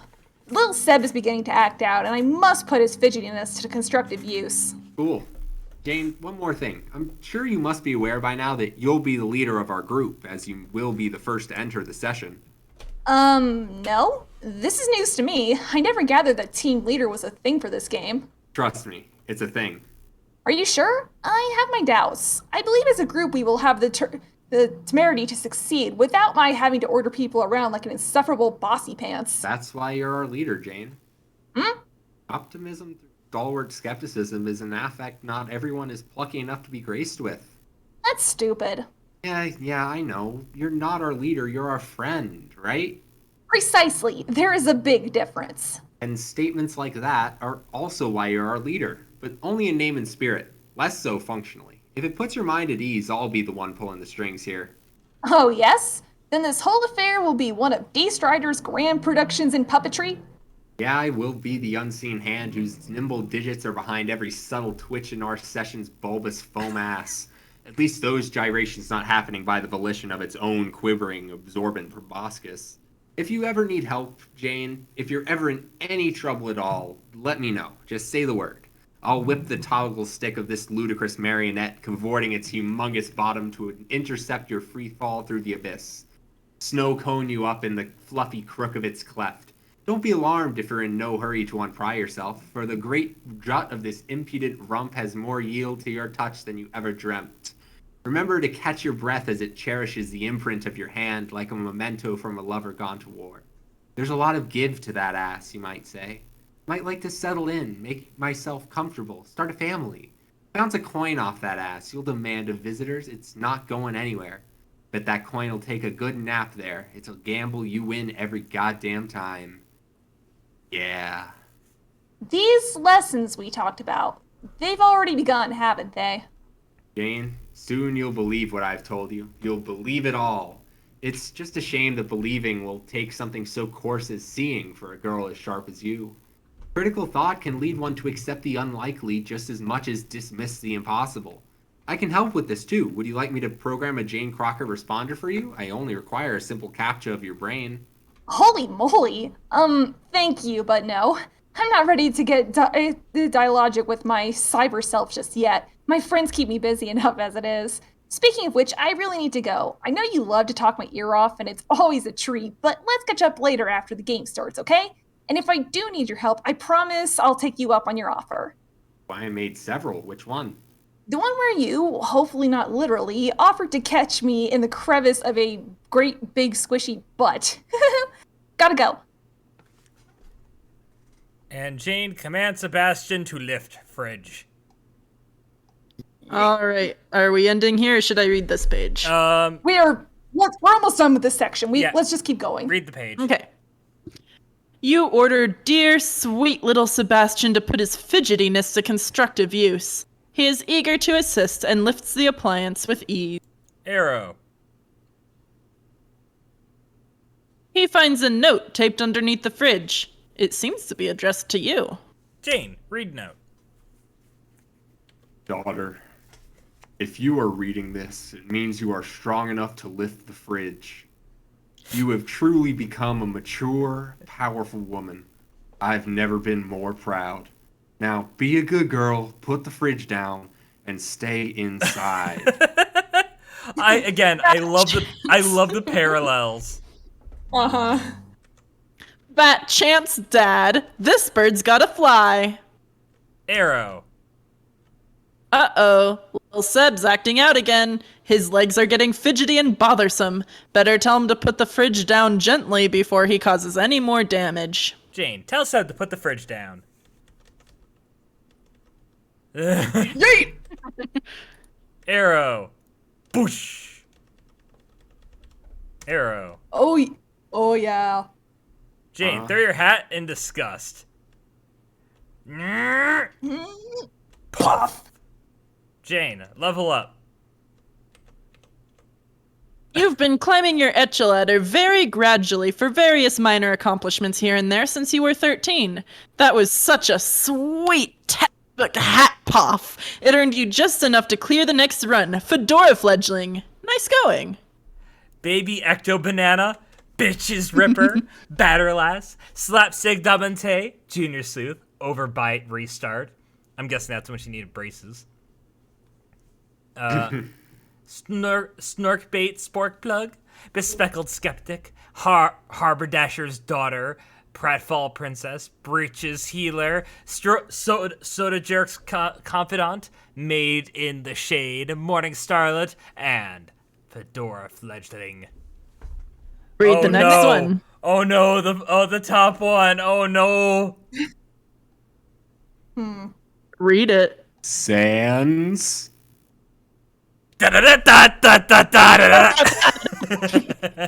No, I think you meant Yes! Nice. Hair sans parent. Hat level up. The well-traveled hat shares in your glorious spoils. The battle-hardened accessory reaches dizzying new heights, leapfrogging from the douchebag's dome sucker rung to the rare, highly coveted martyr's piss cradle rung. And we'll finish off with Jake running for his fucking life. Alright, I'm sorry for ending, guys. There's like 3 more lines and then the climax. But we switched like point of view characters. Yeah. Well, it's the back and forth for dramatic effect. Okay. Alright, yeah, well, alright, fine, we'll keep going. like this section, or I guess act, whatever. Yeah, I know, I follow. Alright, yeah, we'll finish up. It can last that long. Okay. How can these things be so fast on land? It moves like some sort of giant frisky seal that is very hungry and angry. You know from experience that bullets only make them hungrier and angrier, so there's nothing to do but run. Arrow. Oh no, it's a hostile swarm of those little fairy bulls. They're probably pissed off about the one you killed earlier. They've come for revenge. Arrow. Oh my god, the humanity! How they exact their pound of flesh! Oh god, no, oh god, oh god! Ah! That thing looks very confused. Strife Arrow.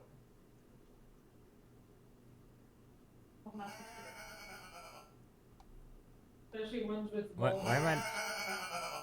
What?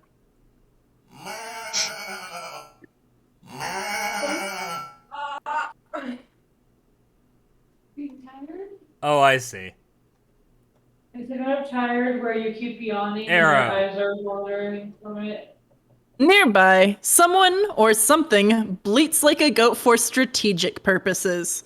And also, Arrow. Black. ironic purposes. We have come full circle.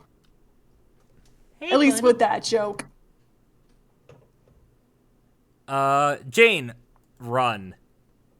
The Last jig is skipper. so totally up. Nothing left to do but scurry your little legs to that box, snatch the mail, and scram! Arrow.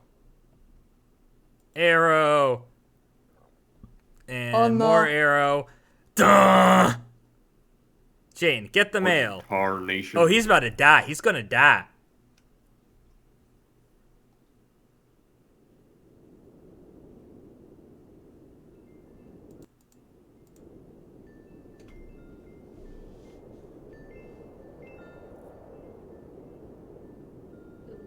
Homestuck.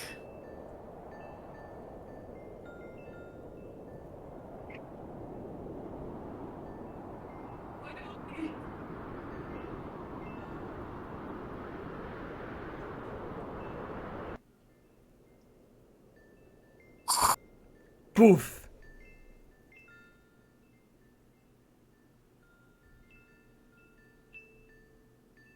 Oh no. Arrow And question mark? And just hit it one more time. Arrow. Ah! End of Act 6, Act 1. Wow, that went faster than previous acts. Yep. Indeed. Well, Okay, and that is a good spot. to That's end a it. really solid stopping point. all right. I'd Hell like to yeah. thank everyone for coming out. Thank you, Swift and Riri Cursive, as always, for hopping into chat. Thank you, Ginger, Dew, and Popcorn, as always. There is For having the us. Discord if you want it, right there. I think most of the people in chat right now have already seen the Discord link, but I figure it doesn't hurt to push it anyways. True. And I'm sorry, Vega, but here's a bit of Vega.